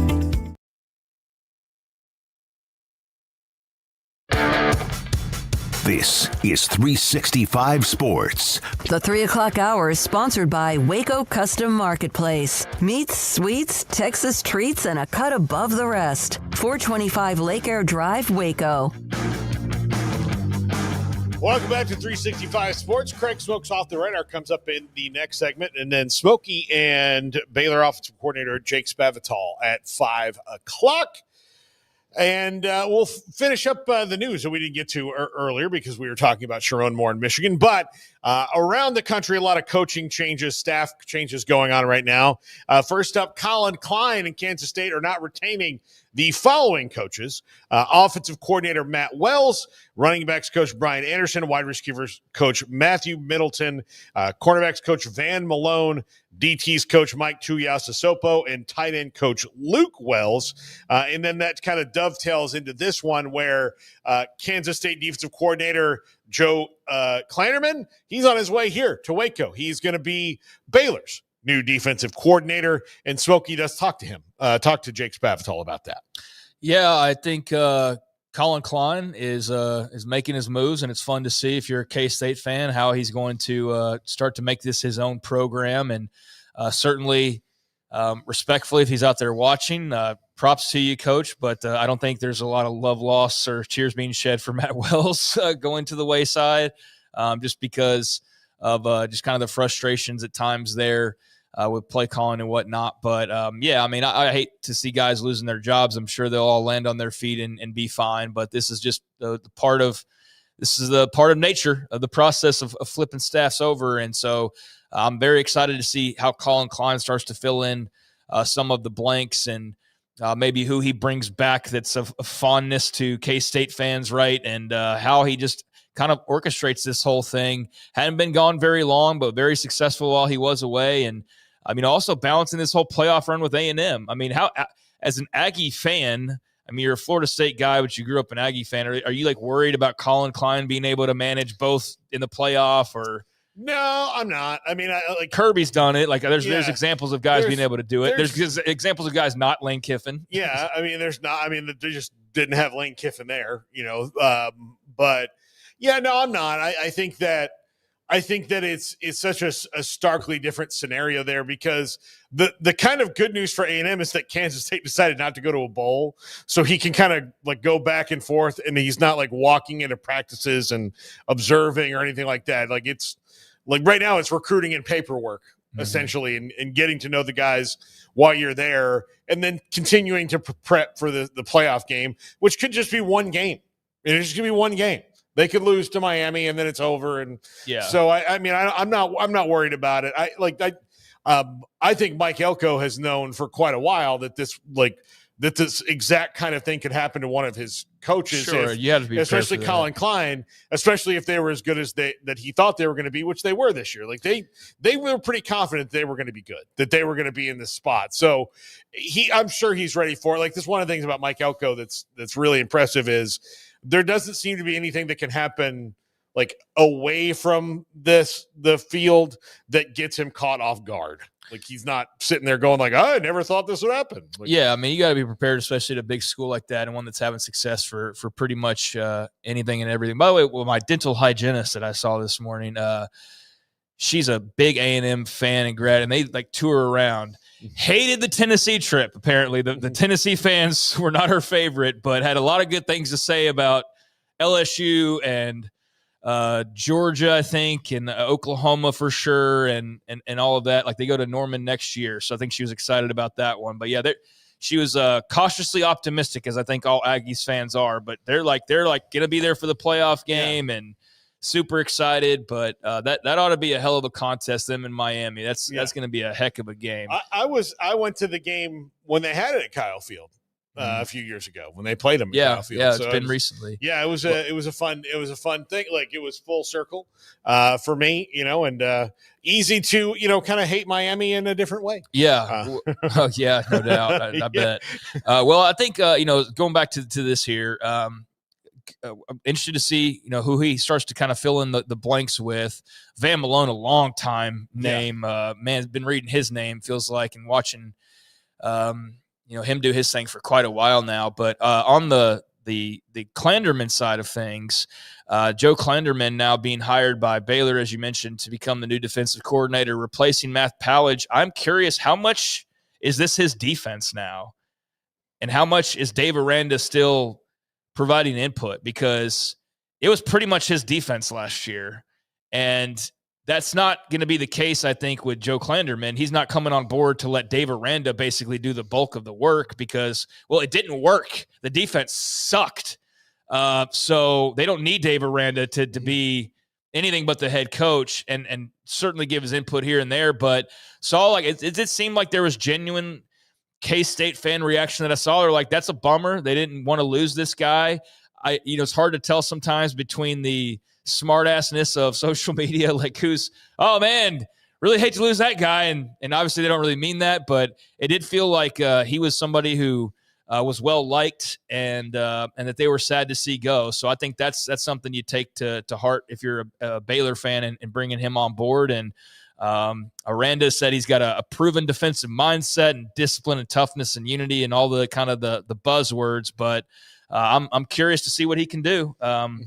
They're going to have to go and get some talent. I feel like there's a lot of holes to fill on this defense, especially starting up front. And the problem with doing that is that, guess what? Everybody wants. They all want the big defensive linemen. They all want the edge rushers. And there's so many of them to go around. So easier said than done on that front. Look, and you can get great wide receivers and running backs and all that. I'm not saying that it's not hard, but it's easy to get a running back, a wide receiver, fast guys. Like they make a lot of fast guys. They don't make the big guys as much, Yeah. Oh yeah. No, that's like basketball teams only have one center. Well, right? that's why if you're an edge rusher, it's like being the quarterback of the defense as far as the transfer portal era goes, is like, or a big D tackle. It's like, yeah, man, get your ass in the portal and make millions of dollars if that's what your goal is to do. But yeah, I mean, I'm excited to see Clanderman in action and what that looks like with, I think as well, a totally new face in the building versus Matt Pallage, who, with all due respect, was still familiar because he had been here just a couple years prior to that. So you bring him back, and then he's sort of like de facto in name DC, even though Aranda's kind of running the show. I think it's good to get stuff off Aranda's plate. So yeah, I'm intrigued after seeing sort of some of the reaction to this, and it's going to be quite the year because I think everybody knows like this is a 1-year deal. Like this is sink or swim time. And I think they had to probably explain that to Clanderman going in. So I'm sure he got a really nice deal of like, you're going to get paid for year 2, no matter what or whatever, but I'm excited to see what he can do. They need a boost, and maybe he'll be the one to provide that for him. All righty. Let's see. Tennessee made a big hire. You can go ahead and skip Clanderman there, Brandon, because we just talked about it. But Tennessee made it official: $2 million in 2026, $2.2 million in 27, $2.4 in 2028. Which he'll get a buyout, which is being negotiated with Penn State. But Jim Knowles, who is at Penn State, is on his way to take Tim Banks' place at Tennessee as the defensive coordinator. And this is a home run hire. Like he's been Big 12, Big 10, and now SEC. His last few jobs he was at Oklahoma State, went to the Buckeyes, then went to Nittany Lions, and now he is on Rocky Top.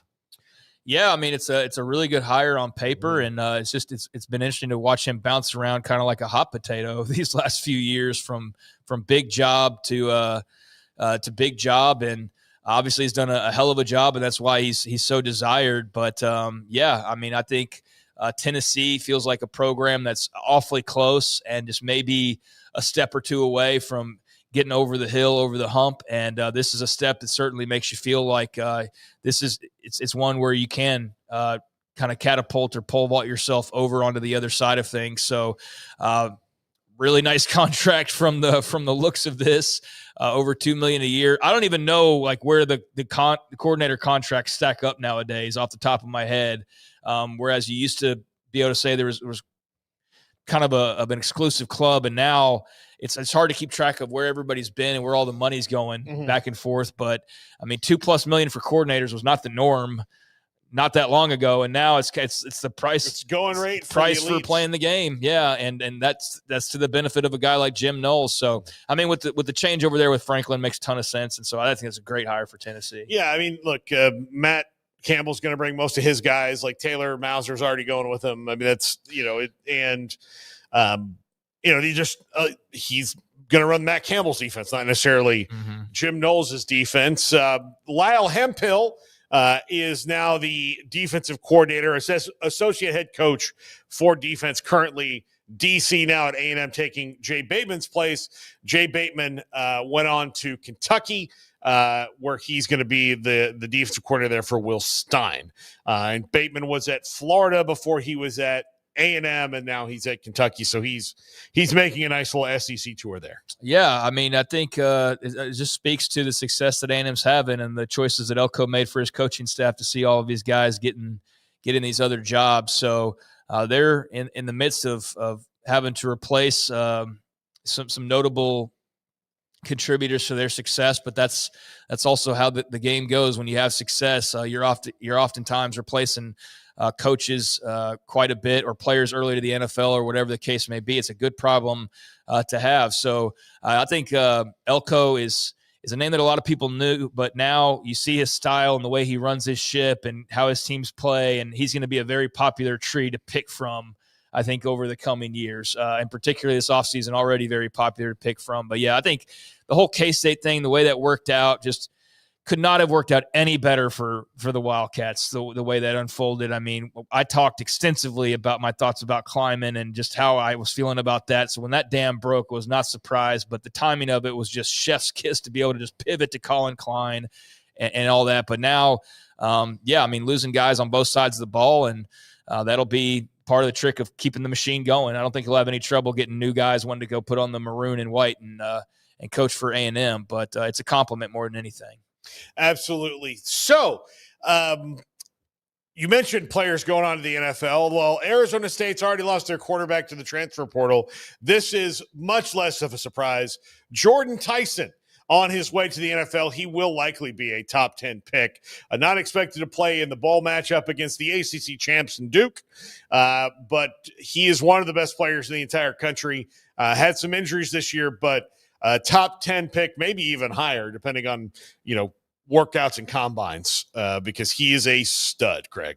Yeah, I think that he is one of my favorite players to have watched the last couple of years, and just a real shame that he was so banged up and not able to be as much of a contributor this year as you'd hoped he would be, and then Levitt as well. And just Arizona State, a giant what if on the 2025 season, because I do feel strongly that had they been able to maintain those two guys' health in particular, that they would have been right there in the running along with Texas Tech. I mean, they're the only team to beat Texas Tech, and they would have been right there in the running along with BYU and Utah. And I'm not so sure that if they don't stay healthy, they're not playing Texas Tech again in the Big 12 championship game. I think that would have been very much in the realm of possibility.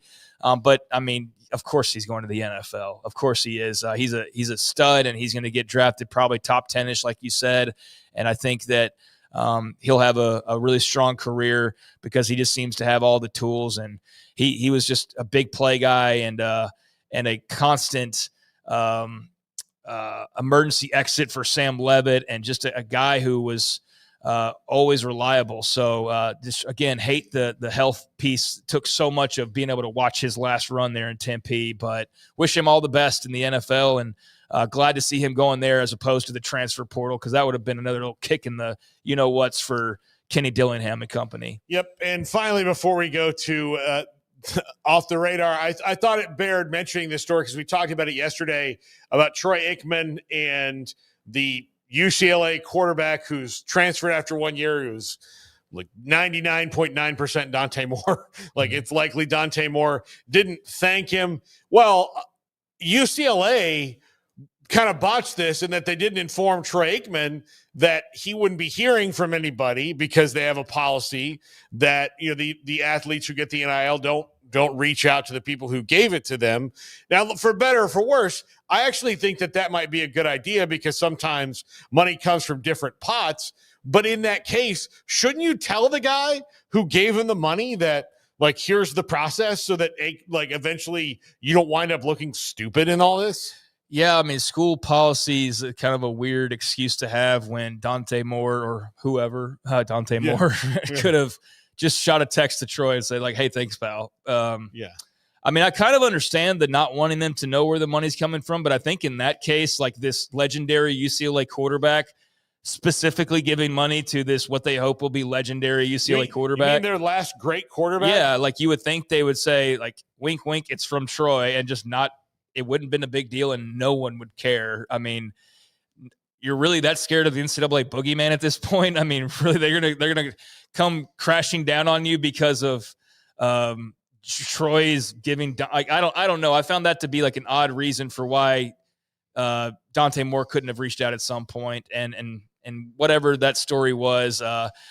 I understand Troy's frustrations just with kind of like the whole thing. And the other thing is, like, if you want him to give money again, you need to let him know how these things are. Right. Because people who do give large sums of money would like a thank you note. Yeah, of course. To acknowledge that it meant something to the person. I mean, have it's Dante. not even being narcissistic or anything like that. It's just like common courtesy. Have Dante write a note and don't even tell him who he's writing it to. Just say, like, hey, send this to the person who sent you all this money to be the quarterback here. And he doesn't know it's Troy. If that's the way it needs to be, then he can still say thank you in some way.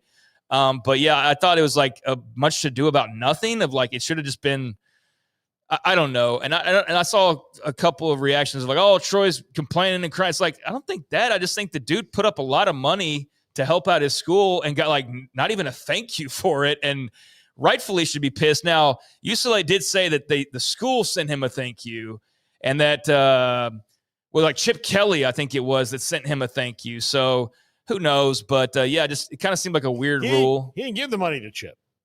No, but it was like, but that's what their reasoning was. It's like, well, the school policy is that Dante couldn't have said it, but Chip Kelly said it. So that was our thank you, was to, I don't know. It just seemed like a stupid mishandling of a stupid thing to begin with. I mean, really. So much ado about nothing, but I don't blame Troy for just being in an interview and riffing on like, yes, NIL thing kind of sucks. Like, I put up some money and I'm not going to do that anymore because I don't feel appreciated for it. And the guy left after a year. And the guy left after a year to go to a rival school who's now in the college football playoff, and he's in the running for the Heisman Trophy. And I didn't even get a damn thank you for his time. So I'd be kind of pissed too. Yeah, absolutely. When we come back, Craig Smoak's off the radar. Marco's Pizza. Pizza lovers get it. Go to marcos.com and order a pickup. You go by the local store, the closest store, and there's one near you, or they deliver to you.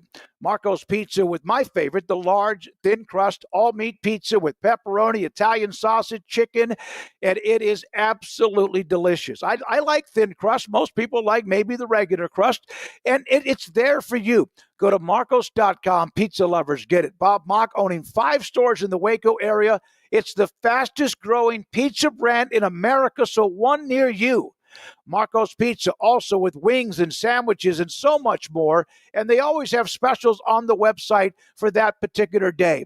Marco's Pizza. Marco's Pizza. Pizza lovers get it. Automatic Chef is your local vending, office coffee, and micro market provider, delivering outstanding service to break rooms all over Central Texas for over 50 years. Automatic Chef brings the best products to your location at the best prices. With hundreds of choices in fresh food, coffee, snacks, and drinks, let Automatic Chef tailor a break room solution to your needs. Make break time great again with Automatic Chef. Automatic Chef Canteen, 6900 Imperial Drive in Waco, or online at automaticchef.com.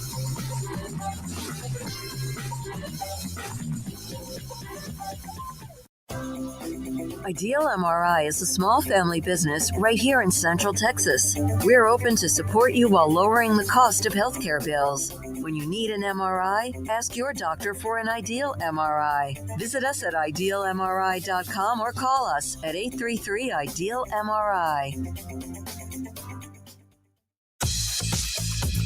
Baylor Scott & White Southwest Sports Medicine and Orthopedics, the team physicians for Baylor Athletics, diagnosing and treating all sports-related injuries, including concussions. These specialists also provide orthopedic services for athletes and non-athletes alike, whether it's knee or shoulder pain, a wrist injury, orthopedic spine care, and even an arthritis and total joint clinic. Trust the doctors Baylor Athletics trust. Baylor Scott & White Southwest Sports Medicine and Orthopedics wants to get you back in the game.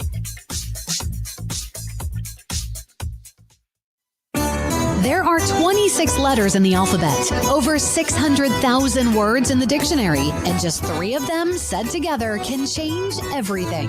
Let's order pizza. Those 3 words lead to dough made from scratch and 3 fresh signature cheeses that blanket golden crust in a heavenly melt on Marco's Pizza that'll blow your mind. So visit marcos.com to order and stop by Marco's Pizza in Belmead, China Spring, Woodway, and in Robinson. Marco's. Pizza lovers get it.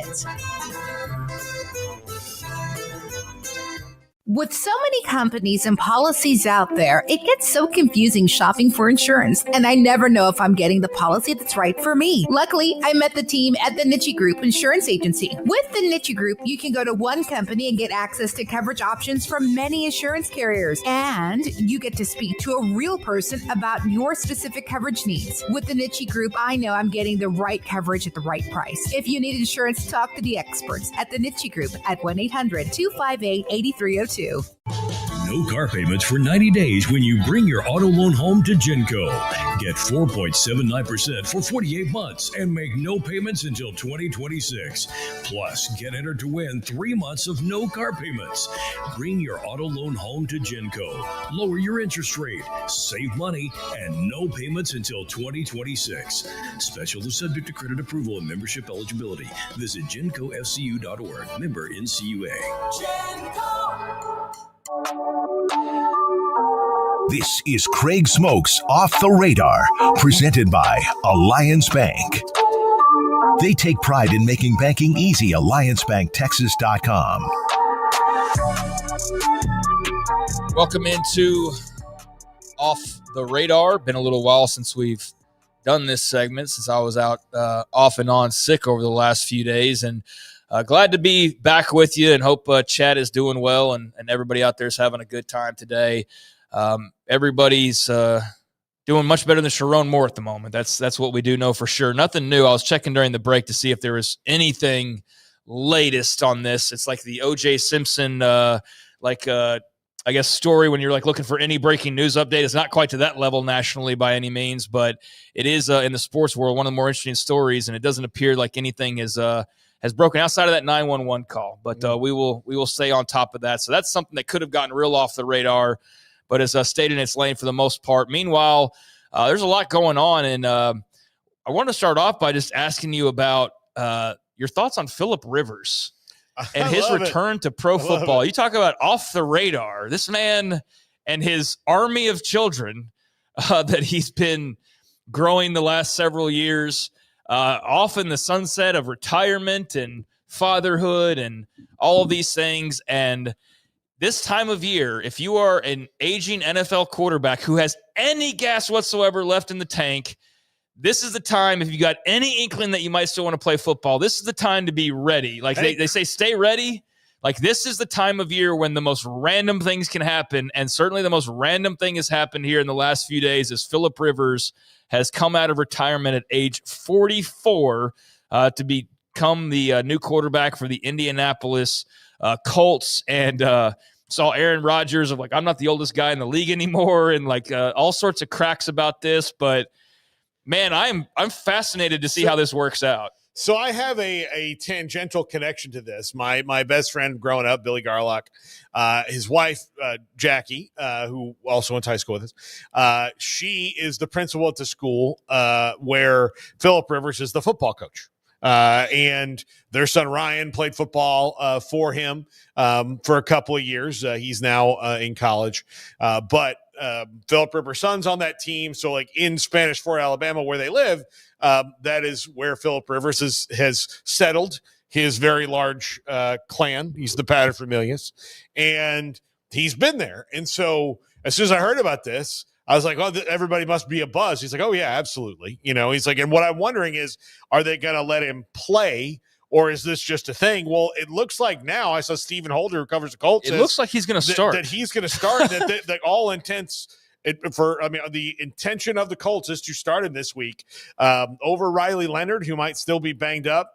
I had another two different group chain texts of different sets of friends who are all, my age, in my reading group, so to speak, of middle-aged 45-year-olds. And most of them were saying, like, there's no way I couldn't do this. Like, I got hurt mowing the lawn the other day. I got hurt putting Christmas lights up. I sneezed and coughed at the same time and had to go to the chiropractor to stretch my shoulder out, and all these different things. And all that's true, except for the fact that you're telling me that if I've got like 15 kids or whatever, all these double-digit kids. Dude, I was going to add eventually to this, but I can go ahead and say he's a grandfather. Yeah, he's now. a grandkid. Yeah. And all those things. If I've got, so many kids and you're going to pay me six figures, so he's probably going to get $250,000 or so prorated for these gains. I mean, he's vested veteran. He already has a ton of money. I get to go to Indianapolis, where it's going to be quiet where I am. And I can sit in a sweet-ass hotel, and when I'm not getting ready for the game, I can watch whatever I want to on TV without interruption. I'm going to go get to play football again. And, yeah, maybe, a big guy comes and hits me and throws me into the ground. But guess what I get to do? I get to go home and get up and go to a nice quiet hotel room for a month. And then Christmas is pretty much a wash this year. And the Rivers family financially, not that he needed the money, but hey, you know what? You only live once, man. Yeah, I mean, he is a grandfather at age 44 and an army of kids. And now I'm sure, battalions of grandkids probably on the way eventually. But I'm fascinated by this story. And, yeah, all of the reporting up until, like, here in the last hour, Adam Schefter, based on reporting by Stephen Holder, who is NFL Colts reporter for ESPN, Holder said 2 days in now, and my time in the building this week has left me only more convinced Philip Rivers is this week's starting quarterback. It isn't difficult to tell who a team is prepping to start. That player is Rivers, period. And so, Schefter said, sounds like Rivers is starting. And I would say, based on that report, it sounds like Rivers is starting. So I saw this question asked quite a bit initially, but his Hall of Fame clock will start over. Like the retirement, you need, was it 5 years, Paul? Do you know off the top of your head? It's 5 years. 5 years. So that will restart with him playing this week. But it's a fascinating story that Philip Rivers is going to be coming back to the NFL and starting for what looks like the Indianapolis Colts this week. Very much looking forward to that. Thank you for getting that back on me during this segment. So there you go. Philip Rivers is coming back to the NFL. Meanwhile, did want to have one college football note here because we did not get around to it, and let me try to pull it back up here. But TCU has hired a new offensive coordinator. Did not mention this at the start of the show, but they are closing in on, according to multiple reports, and maybe it's even official by now, but UConn offensive coordinator Gordon Samus, looking like the man that will be replacing Kendall Briles as Briles moves on to South Carolina. So third offensive coordinator for Sonny Dykes since 2022. Garrett Riley initially, and then he spun that success off into going and heading off to Clemson, and then Kendall Briles, who's had pretty much a Kendall Briles stint like he's had everywhere else, I'd say, like good, acceptable, sometimes great, sometimes frustrating, but just leads to him going to be an offensive coordinator somewhere else. And then after 2 or 3 years in Columbia, he'll probably go to Tennessee or something like that. But Gordon Samus, the hire, it appears, for Sonny Dykes, who obviously will have some say on the play calling and the offense as well. And UConn, we're talking about A&M promoting from within to replace their DC, and that said DC coming from the JMU tree, and James Madison, just thanks to the success of Cignetti and whatnot, just it looks like their entire branches are just going to be flourishing now in college football. But I think UConn is another cool story. Not that they're the extent of JMU, but I just think that they did a really good job, and now it's interesting to see that how that's going to kind of spin off into guys like Gordon Samus getting opportunities to come coach at TCU. Well, there's one player that I believe he is going to try to bring with him, and that is running back Cam Edwards, I hope so, who dove in the portal today. I would think that he is probably not going to follow Jim Mora to Colorado State if he has an opportunity in a power conference, which I'm sure he will. He's had a fantastic year. Joe Fagnano, the quarterback, 28 touchdowns, 1 pick this year. Really good year. He is a senior, though. I'm not sure. But again, he might have another. I don't know if he has any left. We got to dive into the year by year, and I don't know off the top of my head. They also have a fantastic wide receiver in Skylar Bell, who's going to be an NFL player next year. Biletnikoff finalist. Yeah, Skylar Bell's fantastic, and so he'll be an NFL player next year. And Gordon Samus, really well known for his development of offensive linemen, which guess what? TCU needs really bad. So I'm gonna. So I didn't know. So yes, all that's true. Like Skylar Bell, Biletnikoff, a finalist, and just a bunch of really good players coming out of UConn, and now coaches being spun off as well post Mora. But Joe Fagnano, I did not know, because I've just never thought to look, because I've seen his play, I've seen him in the stats each week and all that, but I went to look because I haven't thought about his eligibility. Unless he's got a magical 8th year, he is not. He has no more eligibility. He played 4 years at Maine and 3 years at UConn. How is that possible? I don't know. How am I reading this correctly? He played 7 years of football. Yeah. Well, how did that? How? I mean, he must have had some injury and COVID. I mean, clearly he had some type of I don't know his story well enough. I just didn't realize he had been in the game that long. But that is interesting stuff there. All right, a couple of other quick notes, and we'll see. It seems like it'll be a good hire for TCU, but Dykes will obviously have plenty of say, as I mentioned a second ago, when it comes to that offense. Kyle Schwarber is sticking around with the Philadelphia Phillies, a bunch of teams wanting to get the big power hitter and fan favorite and just burly, like just smasher of the baseball. But Kyle Schwarber is going to be sticking around in Philadelphia. We also know Pete Alonso has now moved on to the Baltimore Orioles, and a couple of the bigger moves that have taken place in baseball over the last couple of days. So Alonso, 5 years, $155 million with the Orioles. Like, I think Mets fans are kind of bummed, right? They loved him, but I think also was the timing there where they were ready to move on? I couldn't really tell. I think they wanted him back. I think the fans wanted him back, but the Mets team. I think the team wanted him back with conditions. Yeah, very much. It sounds like it was that type of situation. So he instead moves on to Baltimore, and then Schwarber could have gone to Boston, for example, and they were really hopeful that he would. He played there in the postseason a few years ago, and he was. I love Schwarbs. I love him. I love Kyle Schwarber. But also, if you look at Kyle Schwarber, I mean, he's a Philly. Yeah, no doubt. He is such a Philly to me. I look at him, he and Bryce Harper. I know, there's talk that they might wind up trading Bryce Harper eventually. And I look at those guys and how the Philly has taken over them, even though they're not from there. Yeah, he's a Philadelphia Philly.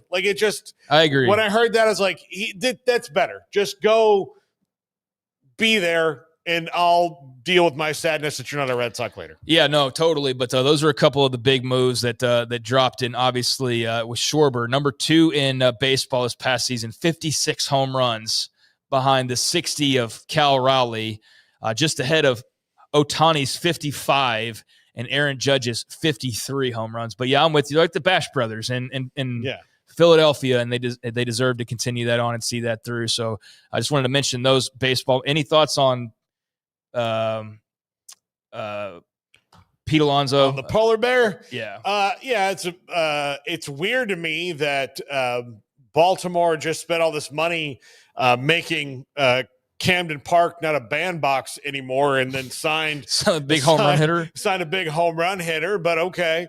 And he's in his 30s, so you're paying him $32 million a year for Pete Alonso. But good for the Orioles, and if Pete wants to go there, that's fine. That was kind of the one I was hoping for in Fenway, but I think that's a nice signing for Baltimore. I just don't know how good they're going to be. That's going to be a really tough division. The Red Sox are getting aggressive. The Yankees aren't just going to sit there and wait. The Blue Jays were in the World Series last year, and they're not going to stop. They feel like they're close. They're right there. Like they've got their own big. Got to re-sign. They signed Dylan Cease last week. The Blue Jays made the first big move and added to their pitching staff. We'll see if they can. Like Bichette's going to cost them now even more money because he will be able to bid with all the teams in the East and, some of the big boys out West too. So yeah, it's going to be a very interesting MLB offseason. Already some big moves though happening. So I wanted to make mention because this is off the radar. And for those just tuning in, we talk about some things outside of just college football for a few minutes twice a week. But not much more than that. And then final thing is later on tonight, you will have your Thursday night football action as we got some football to look forward to. The college football season, it is bittersweet winding down. Like there's not all of these peripheral games that are sort of on at all times. But tonight in the NFL, we'll still have that for at least a little while longer.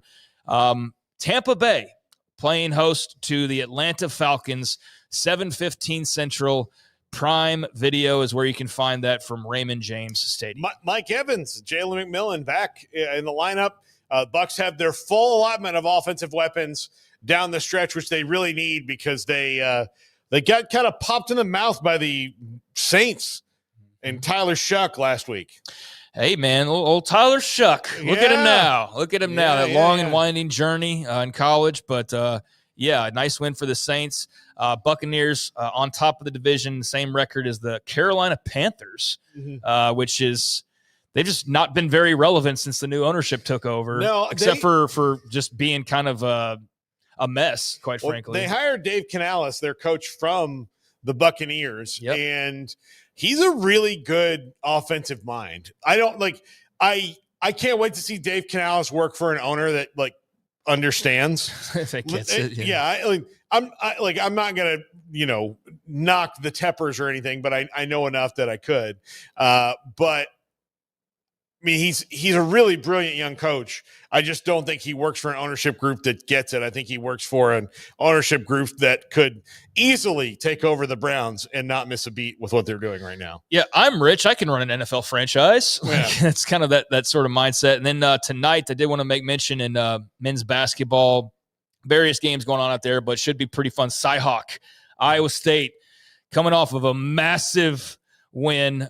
They have been rolling on along, crushed number 1 Purdue just days ago. I mean, crushed number 1 Purdue, and now they get Iowa in Ames. So a little Cyhawk action coming your way later tonight, 7 o'clock on FS1. So if you want some hoops, there's that amongst a plentiful amount of other games as well, both college and NBA. But there's a few things off the radar. All right, thanks, Craig. When we come back, Jake Spavital and Smokey. This is 365 Sports. David Smoak, 365 Sports, with Baylor offensive coordinator Jake Spavital. What a week it's been. A lot going on, Coach. Thank you very much for your time. Tell me what you know. Obviously, you've gone against him with Joe Klanderman from Kansas State, Baylor's new defensive coordinator, if you don't mind starting off with that. Yeah, no, I extremely fired up. just, being the competitor that I am, and I've always had, struggles going up against him. And I think he does such a great job. I think it's a home run hire for us here at Baylor. And just to really kind of pick his brain a little bit too on, all the things that he was trying to do to us, you look at like kind of what he did this past year versus us, like where we were kind of going back and forth and he had us down early. And like really what I ended up having to do was change my entire game plan because he was doing such a great job versus us that I just had to start throwing it to Michael Trigg on really every single play in that second half. And it ended up working out for us, fortunately, but extremely fired up to work with this guy. And I know he's going to bring, great energy. I've heard nothing but unbelievable things from the players that he's coached and the coaches that he's been around. So I'm extremely fired up for him to be a part of the program. With what he does do, and yes, he can change mid-game too, but what he does and what Dave has tried to do on the defensive end, can you kind of see what that might work and look like? Yeah, I think he's going to be a little bit more single high coverage. He's predominantly a 4-down, but in today's time, he has the ability to get in and out of every single thing, every type of front, and really play any type of defense. But just kind of going up against him, man, he's going to be he's going to play a lot of man. He's going to play some cover 3. He's going to mix and match those looks up, so they're all going to look the same. And he's going to be very disruptive up front. He'll catch you off guard and he'll fire some random blitzes at you at times that will get you. But overall, man, he just does a really good job, I think, in terms of just being like a single high man cover 3 team, which is a little bit different thought process with Coach, which Coach was more of a bracket type scheme, a 2-man type of scheme, and very disruptive, in terms of a lot of games up front. So you're going to probably see a little bit different of a scheme change once you kind of see it all set in stone when it's all done and for that first game. You guys are obviously, Jake, going through roster decisions, cuts. Obviously, the transfer portal is just, 2 weeks away or so. Besides the obvious, how important is it to get Planterman in so you guys can work on who you want to bring in with the transfer portal on defense? Yeah, I think that's extremely important in today's time. Make sure that you have your staff in place and at least a direction. And that's like more probably for the comfort of your current roster. I think when it gets to January 2nd, I think it's going to be the Wild West. I think everybody in the entire country is going to enter the portal and then either get back to their current team or go to another team. I just like you hear the stories and you just see like kind of all the unknowns. So it's always good to have a direction and a vision of, what we're trying to do on both sides of the ball. And I think that's very important to have him here so he can just start putting the pieces that is important to him in place and have our general manager and our recruiting department go find the guys that is needed for him to have success. Jake Spavital, Baylor offensive coordinator with us on 365 Sports. The portal also with all the coaching changes, and you've been a part of that yourself, and there are some thoughts out there about Jake Spavital and your future and opportunities where you have been with other coaches before. What are your plans right now, and what can you really actually tell me? Yeah. How do I know you're going to go here, Smoak? But I'll tell you, like, we've had some pretty good success offensively here at Baylor the last 2 years, and just to see like just the success of our players and then be up for awards with Trigg being up for the Mackey Award and like what Sawyer's getting and Josh Cameron getting in and everybody else, like I owe them like a ton, in terms of the recognition that I've been getting, just kind of from other universities, but. I've turned down a lot of jobs up to this point, and my plan right now currently is to stay here and because I believe in this place, I believe in this community. This place has been absolutely great to me and my family, especially with my wife's situation that she's been going through, dealing with breast cancer and how the community has really involved her and just kind of been around to help us. So. I just truly really love this place, and as of right now, I've been turning down a lot of jobs, and I'm fully committed right now at this moment to making sure that we put the best product we can for Baylor next year, and try to go make a run at this thing again. Well, I hope that, and Baylor fans obviously interested with that as well. You wore the pin on your shirt during games in recognition of breast cancer awareness. How much, besides the fact what Megan's going through, your wife, did that mean to you? Yeah, I mean, it meant a ton. Our story was, really in fall camp in the season of 2024. She was diagnosed with breast cancer, and man, that kind of turned our whole family upside down. I'm in the middle of fall camp. This is really about 10 days before we played Tarleton State. And I'm sitting there trying to, figure out who we are and try to put, the right product out and at the same time still try to navigate through the uncharted waters of dealing with cancer. And I'm telling you, just the power of the community and just like how so many people were there to help and led Megan to the doctors that is needed. And, I just couldn't ask for anything more from a community. And it just meant a ton to us. And, it allowed me to have a little bit of peace with that so I could start focusing on, the job and just making sure that we could, I'm doing the best I can for Baylor University. So, again, I can't say enough thanks and have as much gratitude that I do for this community and what they've done for us. Well, everybody, and this, is sending their thoughts and prayers to her and the family. So make sure that you let her know she knows, but just in case she hasn't heard that anytime recently. So I want to get to Sawyer Robertson, then another quarterback that you know a little bit about that will be in New York City this weekend. Sawyer put up massive numbers, and I know the second half of the season things started to not go very well, which also is some of what happened as far as the win-loss record. Can you try to describe what it's been like for you to coach him and watch him grow up into the kind of, we knew what kind of young man he was, but the talent that you knew when he was coming into Baylor as well? Yeah, Sawyer, what a blessing to coach. He's just such a great ambassador, a great kid, a faith-driven kid that, just always shows up and always fights. Probably one of the most competitive kids I've ever been around.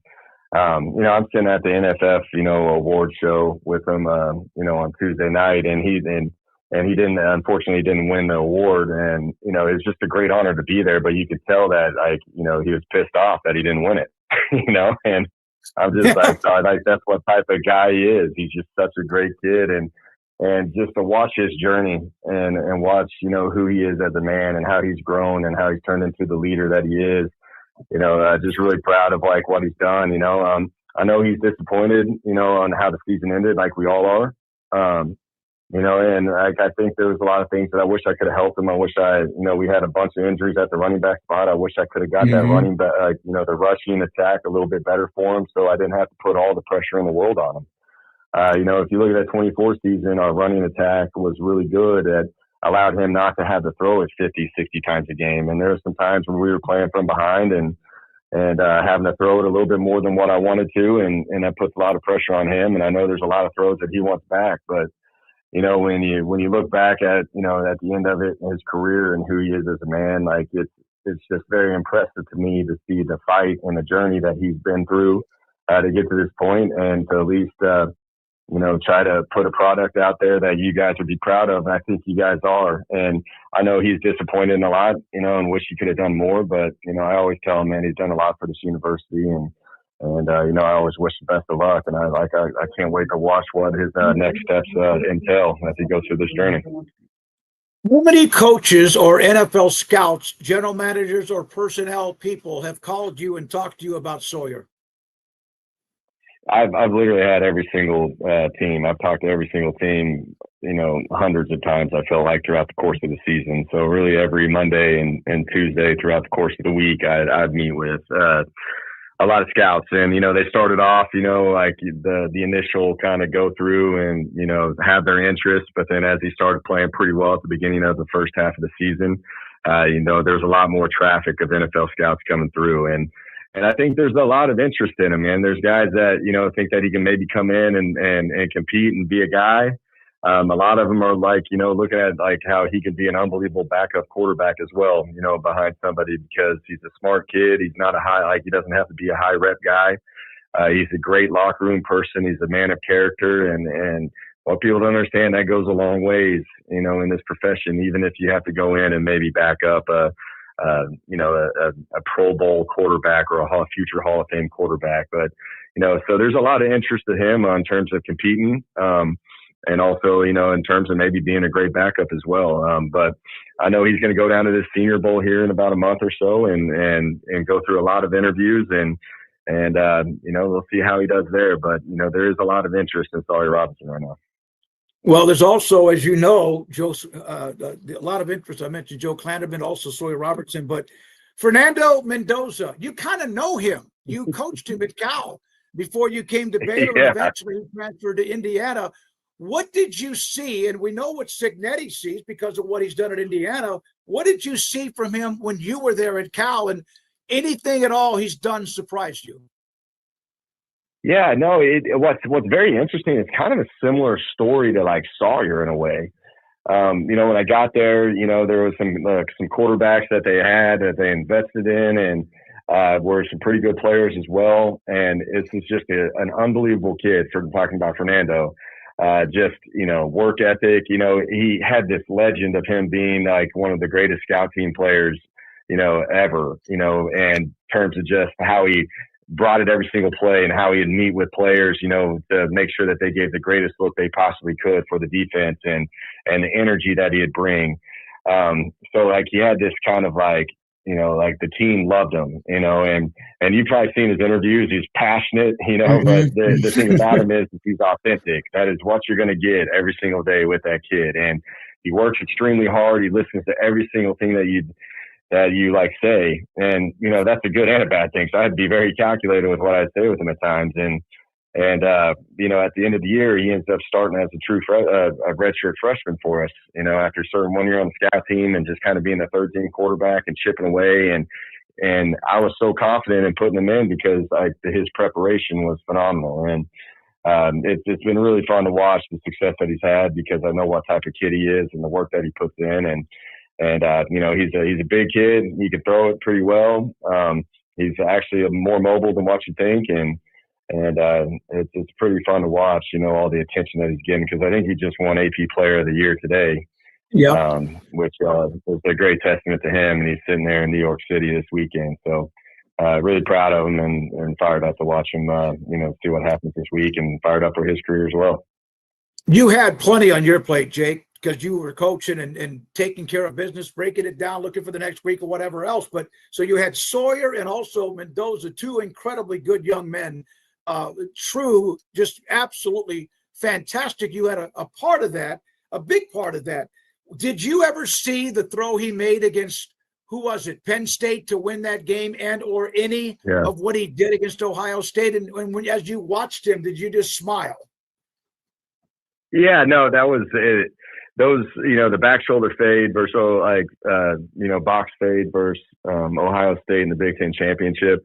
I can't tell you how many times I've worked that with Sawyer and with Fernando, you know, and I just think those are unstoppable type of plays. And, you know, like I think there's a lot to the vertical passing game. And I think that like I've repped it so much with those guys. It's just fun to watch it actually come to light because I do think that's one of the toughest things to defend. And that made me happy too when he hit that game winner in the Big Ten championship, just because I've seen him throw that ball so many times. And if you go back to the 23 tape with me, like with him at Cal, he did the same thing versus USC. And, you know, he did the same thing versus Oregon as well. And it's kind of fun to watch it just at a different school and just him still, you know, approaching it the same right now. Last question, Jake, and thank you very much for your time. Obviously, Dave Aranda is back for another year. A lot of people look at the head coach. That's the person who either gets all the credit or sometimes all the blame.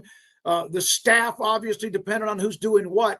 What has it been like? What did it mean to get another year with this staff?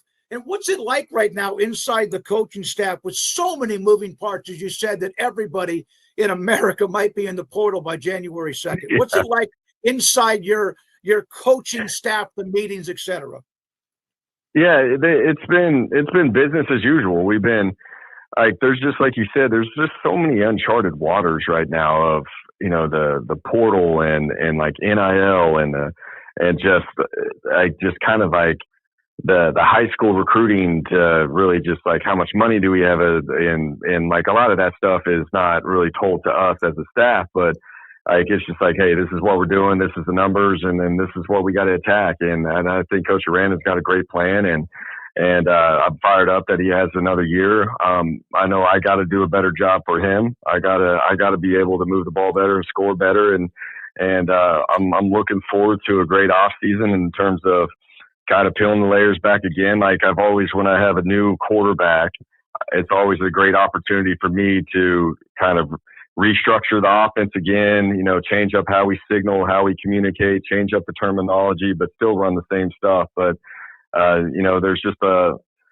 people forget that you still got to coach football, you know, and we're going to keep getting better there as well. But right now, our emphasis in here is this: how are we going to, you know, keep the right players that we need, and how are we going to try to fill the voids? And there's going to be, and are we going to be ready for the unknowns that happen on January 2nd? I think that we are going through contingency plans at every single position. I think when Clanderman comes in here, he's going to do a lot better job too of just like his direction and what he is needed there. So like we were talking about earlier, the importance of having him here as well. I just think Coach Aranda has got the pieces in place, and we just got to hold on to him on what is important to us, and just keep, you know, filling the voids and getting better on a daily basis. And like the main thing that we talk about is that it's that whole coach speak of, we truly have to take it one day at a time, because there's going to be new problems, and you know, really every single day that we go through until we get through this portal window, which will be in January 16th, really over a month from today. You know, so. We got a lot of moving parts, but, you know, excited to be here, excited to put everything I got into this program and see what we can do from there. All right, Jake, you have young quarterbacks, lack of experience, but talented quarterbacks. But that's a position the way it is now. Don't you? Everyone needs a guy or whoever that is that's experienced that could possibly come in, push the younger guys, and they could push him too. Yeah, I think, you know, you never know, like, what happens, like, say, with the quarterback room. Like, you know, we have a pretty full quarterback room, but we're always looking. Like, and every, like, you know, you're always trying to, you know, make your room better. But, you know, like, I'm really confident in the guys that we got right now, because I've been around them for a good amount of time. And we got, you know, Quinn Murphy coming in as well. So we got some talented young quarterbacks there, but, you know, like, competition brings the best out of everybody. And we're always trying to find, you know, if it makes sense, we're not just going to take guys, but if we have a guy that can come in here and compete and help us out, we're always going to be available for that. Now, that being said, I don't know if any of our quarterbacks, like, I feel like they're all in a good spot, but like, I don't know if they'd ever want to hop in the portal and go look as well. So we have to be prepared for that as always. So when you recruit, you're constantly recruiting to get the best guys, because like in today's time, in this portal phase of things, you never know if you're going to have your room, you know, from the previous year, or you may have to, you may get them all, or you may have to replace them all if they decide to leave or not. So always trying to make it better. And I think that's at every position. And like, it's just crazy how your numbers are always fluctuating and changing. And, but you know, you have to have a plan, you have to have a course, and our recruiting department does a great job of having list over list over list over list of, just guys that are out there and available. And, you know, so when January 2nd hits, we're ready to go and start communicating and try to bring in as many guys as we can. Jake, thank you. I know you're kind of doing all that stuff. Important because of the timing of Mendoza, the future of Sawyer, obviously of the football team, the Clanderman at defensive coordinator, a lot of things going on, man. We appreciate your time so much. Tell Megan that we're thinking about her as well, and have a great rest of your day. We'll see you soon. Hey, appreciate it, Smoak. It's been good finally getting to catch up with you. You too, Coach. Jake Spavital, Baylor offensive coordinator, 365 Sports.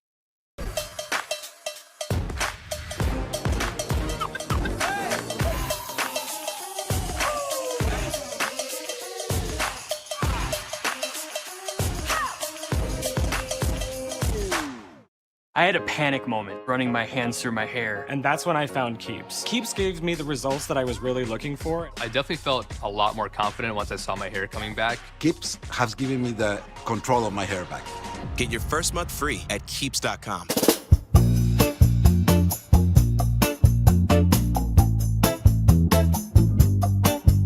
They all have heated seats. They all have slow closed lids. They all have short cords around 4 feet long. They all have about a 30-minute installation period, and they all have unlimited warm water as well as wireless remotes. LittleBiddays.com, where we sell mini bidets, not mini bidets.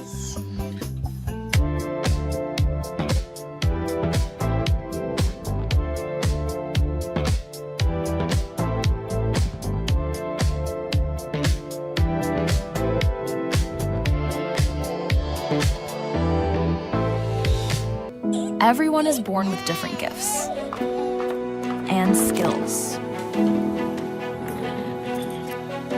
Everyone is unique and has something that only they can offer this world.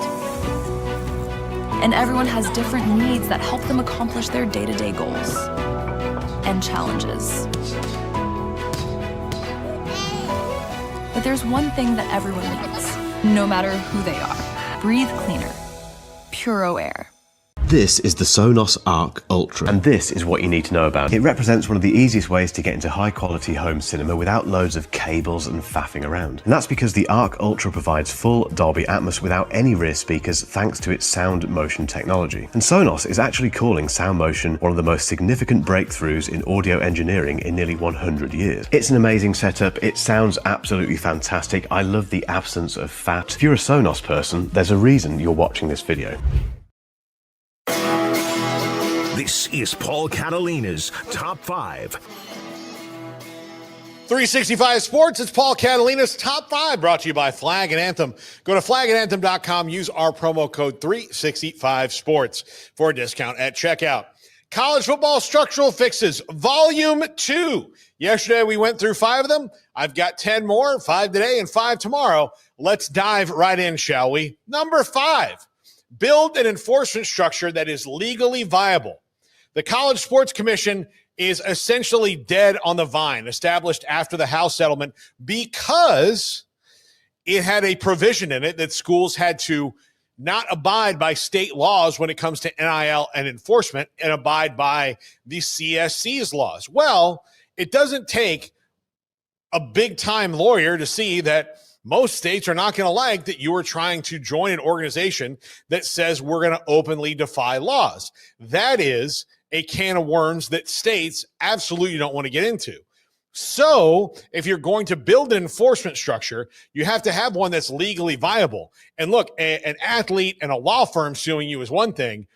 Actual states throwing government money behind it, as you've seen when it comes to a lot of these other things, is even more of a losing strategy for you as college athletics. So the CSC essentially is dead. When you have people like Cody Campbell coming out and saying, we're telling Tech we're not going to sign it at Tech, we're encouraging other schools not to sign it as well, that essentially means that in its current form, the CSC is dead.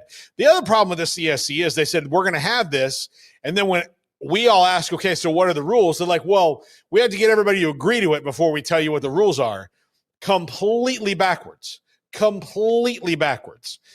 They've got to figure out how to do that. Now, do I have a solution for that? No. Mostly that'll come after we fix the other issues, but you do need to set a goal to build an enforcement system that is legally viable and is not going to get challenged and totally ripped down. If it's going to get challenged, you'd like it to maybe lose a provision or something like that, but not shattered before it even gets going. Number 4, partnership with pro sports unions. Look, collective bargaining is likely on the way eventually. The problem is that college athletes and pro athletes are a bit of a different thing.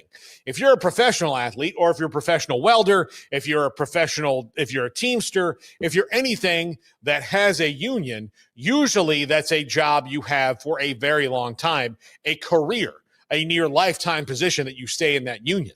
An actor, a director, a writer, whatever it is, most unions are for people who have chosen that walk of life as a career.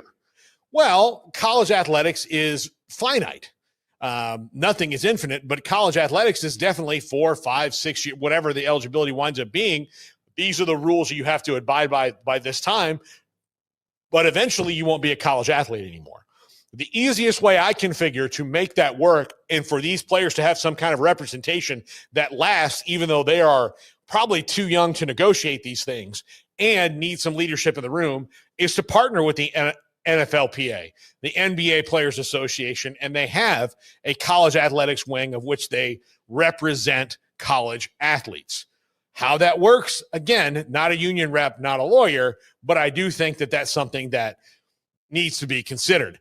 At this point, none of that has happened, but the NFLPA was the reason that the SCORE Act got popped in Congress because they met with the Congressional Black Caucus and asked them not to support it. So they at least have some interest in this. Don't know how much that is. Number 3, figure out better media deals. That means opening up the College Sports Broadcasting Act and seeing if there are tweaks to make it to modernize it. I'm not going to sit here and knock ESPN and Fox and CBS and Peacock and NBC and all those different things. That's a different top 5 for a different day.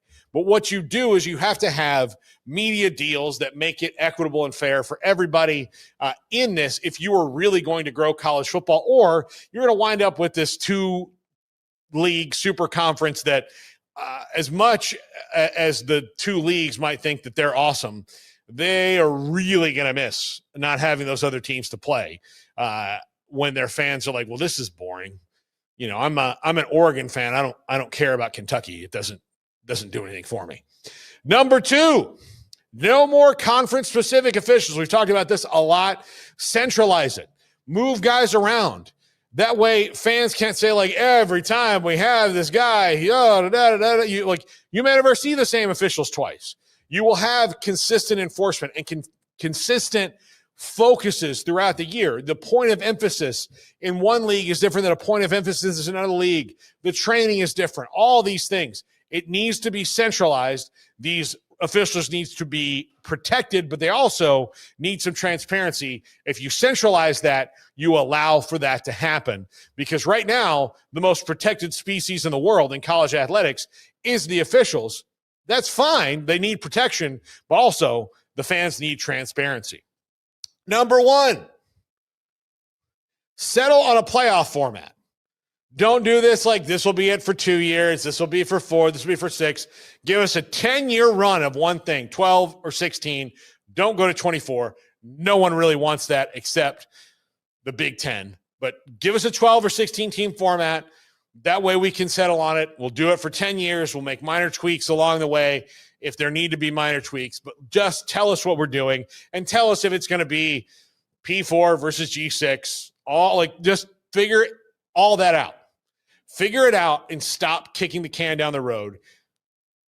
Give your fans what they want. Do what's best for college athletics. Make a bunch of money in the playoff, and everybody wins. Let's get it over this top 5. We wrap up the series tomorrow. The carnival starts now. Okie dokie. Here we go. And this wheel is really getting wobbly. Okay. How far back can you name all the Big 12 champions? Oh, God. If that was something I kept track of, I could probably – I don't even know how – if I go 3 or 4 years backwards at this point. Texas Tech. Yeah. Arizona State, obviously. Texas. Mm-hmm. Baylor.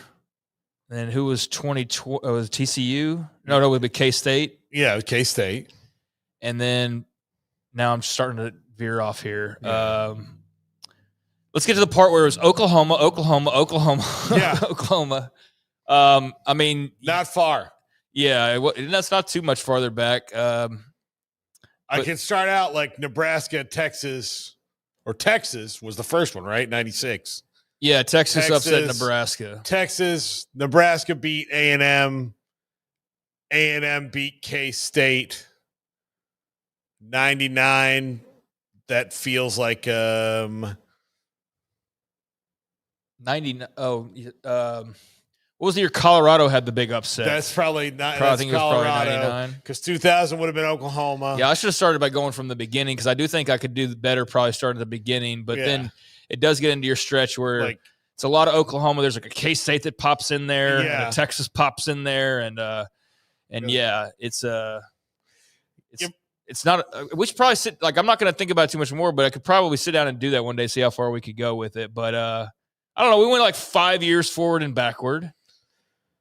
Yeah, we did. So I mean, you should be in pro. Okay, here we go. We so got up to like. I mean, if I got a 2020, it's like Oklahoma. If we'd have gotten to 2014, I wouldn't have known the Oklahomas off the top of my head like that. It was 2015 through 2020, even though I probably should.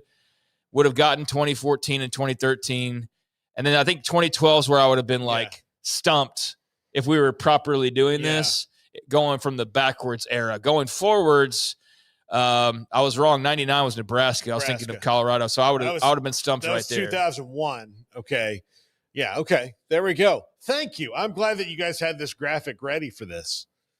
You might pop that up one day when Smokey's back and see how far he could go one way or the other with this. We'll start at the beginning for him. Yeah. I mean, and I probably should have done that as well, but actually I was much stronger going backwards. Yeah. And what would have probably been the most difficult? I mean, obviously 99, I said Colorado because I said that Colorado pops in there somewhere, but it was 99. Yeah, I knew that 03 was Kansas State. That was a big upset because Oklahoma still went and played for a national title, and that was, I mean, you could say that led to playoff talks as well. Texas won it 4 times, and they're all really easy to remember. The first time, which was the big, huge upset of Nebraska. The 2 times they played for the national title. The 2 times they played for the national title, and then their last year in it. Yeah. So their first year and last year in the league, they won it. Case that I think the hardest one for me, and I would eventually gotten to that 11 Oklahoma State one that's just there in the middle, but was their big moment. I think I would have probably stumbled around 2012. Yeah. With that split that split conference championship. Yeah. A lot of OU on there though. My gosh, yeah. They did win the league quite a bit. That did get. I mean, that got old to them of like, it's cool you won the conference 6 straight years, but after a while it was it's cool, but what else is there? It's like being a Cowboys fan and people say, well, they won the NFC East. I cannot stand when I hear the division crowns being touted like it's some massive. I very loudly one time in the gym, like when a guy said that to me, I was like, who the F cares? I mean, I think you should celebrate them. I think you should enjoy them. Yeah, you should enjoy them, but they should not be like, we're 15-time division champions. I don't really care about that in the NFL as much. Yeah. Okay, let's go to the trivia questions. Which Heisman Chris Winkie. This is too easy for me because literally the day after he did this, we took a final together. I mean, was he the one teaching the class at that point in time? No. I was a little disappointed that he was in class. I was a sophomore, but we took a final together like 2 days after this. That's back when you were just kind of a regular student still, basically. He sat in there. So he spent all that time with the Blue Jays, came back 32-3. My man, Chris Winkie. He would not remember me, but I remember I was in like 4 or 5 classes with him. Over time. One of them was football coaching, which he does now. So, I got an A in that class, and I hope he did too. So, I would hope so. If you didn't get an A in that class, you were not there. Well, and especially for a football player in the football coaching class, you would hope that he was successful. You know who struggled with it was our 3rd string quarterback was also in there was Jared Jones, like the guy who coached or taught the class was like a retired high school coach from Godby High School, which is like right there next to the campus, and it's where T-Pain went. Godby High School. Cool. But he would ask Jared Jones questions, and Jared Jones would be like, I don't know, man. And Winkie would like roll his eyes. Of course, he was 10 years older than that guy. Yeah. Well, sounds like he was 3rd string for a reason. In part, I don't know about the talent part, but maybe didn't have the whole football part down either. No. He ate his way out of being a quarterback. That was for sure. Okay, next one. Which Major League Baseball legend was so feared that simulations say he dominated even without a bat, mostly walking? Barry Bonds? I'm going to say Barry Bonds because he had all those. Had all those intentional walks, yeah. Yeah, there we go. Yeah, you had all those intentional walks that year. We did great today, but of course, Andrew, you asked me a very easy question, of which I lived it. I lived it. Thank you for doing that. After 0 for 2 yesterday, thank you, Andrew. Even without hitting, he'd maintain an elite on-base percentage, .59 in 2004, almost entirely via walks. His legendary plate discipline, ability to control a strike zone meant that simply being in the batter's box, I mean, it's true. If you watched back then, it absolutely was true, demonstrating why he remains one of the most dominant hitters in MLB history. I know they just had the Hall of Fame, Jeff Kent. Jeff I probably Kent could have made mentioned that. Did you feel like he was a Hall of Famer? I feel like everybody on that list was, and I don't feel like he should have been the only one. And I think that Jeff Kent over Don Mattingly to me is a crime. Yeah, well, it was something special. I mean, I'm sure 100% of our audience probably was watching back then, anyways. But I mean, it was when there was nothing like there was really nothing like I guess it would have been ESPN at that point. Popping in for his live at bats during the home run chase. Like, that was just so freaking cool, man. And there's never going to be anything. I mean, maybe Ohtani will get us to a point where it's like that, where he's trying to chase some far off record. But that whole chase, and the fact that it wasn't just Bonds, but it was like Maguire and it's Sosa, and they're all going for this crown, all roided to the absolute gills. I mean, enough steroids between those three to like fuel an entire country. Yeah. But still, it's like, just don't pay attention to the man in the corner. Like enjoy this over here. I think one of those things where, like, if Elon Musk and Jeff Bezos decided to, they could like end world hunger. Yeah. Just by paying for everybody's food. Like, everybody in the U.S., if you'd taken the steroids that were going through those three guys, could have benched 225. We would have been like East Germany back in the it would just day. been like everybody's like 225. Like, what's your max? Like, I started 225 yesterday. It's like, why? Well, Maguire spit on me. Yeah. You know, just how it happened. Okay, next up, we've got some poll questions. Would you support a CAP format where only the P4 and G6 champs play for the national title? Oh, so only champs. So no at large. So no at large. Okay. 49% said yes. 51% said no. They need the at large bids. It's a pretty close vote there. I would say we do need the at large bids. I mean, for the actual proper crowning of a champion, we need the at-large bids, because there are leagues where the second team and maybe even the third team, and in the case of comparing against the ACC this year, maybe even like this seventh or eighth team is better than your conference champion when all is said and done. Like, I think the SEC could probably throw out like Texas for sure is like what, their fifth or sixth place team, and they could have gone and won the ACC, but I mean, I do think that there are some leagues where their second or third teams are as good as their first, if not better than most of the others. And you need the at-larges. But, man, what stakes that would be, though? It would just really suck, because you have this lack of teams playing each other. So to simply crown the conference title would really be doing yourself a disservice across the board and leaving a lot of teams out in the dust. That would kill the non-conference games. Kill the non-conference games, yeah. Kill but, it. I mean, as far as like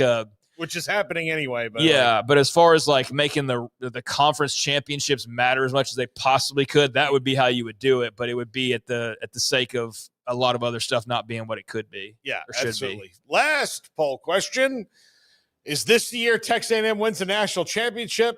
Yes, the drought ends now. So 14% of our respondents here are Aggie fans, dyed in the wool. No, give it another 85 years. You are a hater. Yeah, man. He just had to. He couldn't just say no. Absolute hater. No, but they're close, or no, but it's coming soon, or no, but it's no. He had to say, "Oh, it'll be another 85 years." Andrew's just brutal, man. He's absolutely brutal.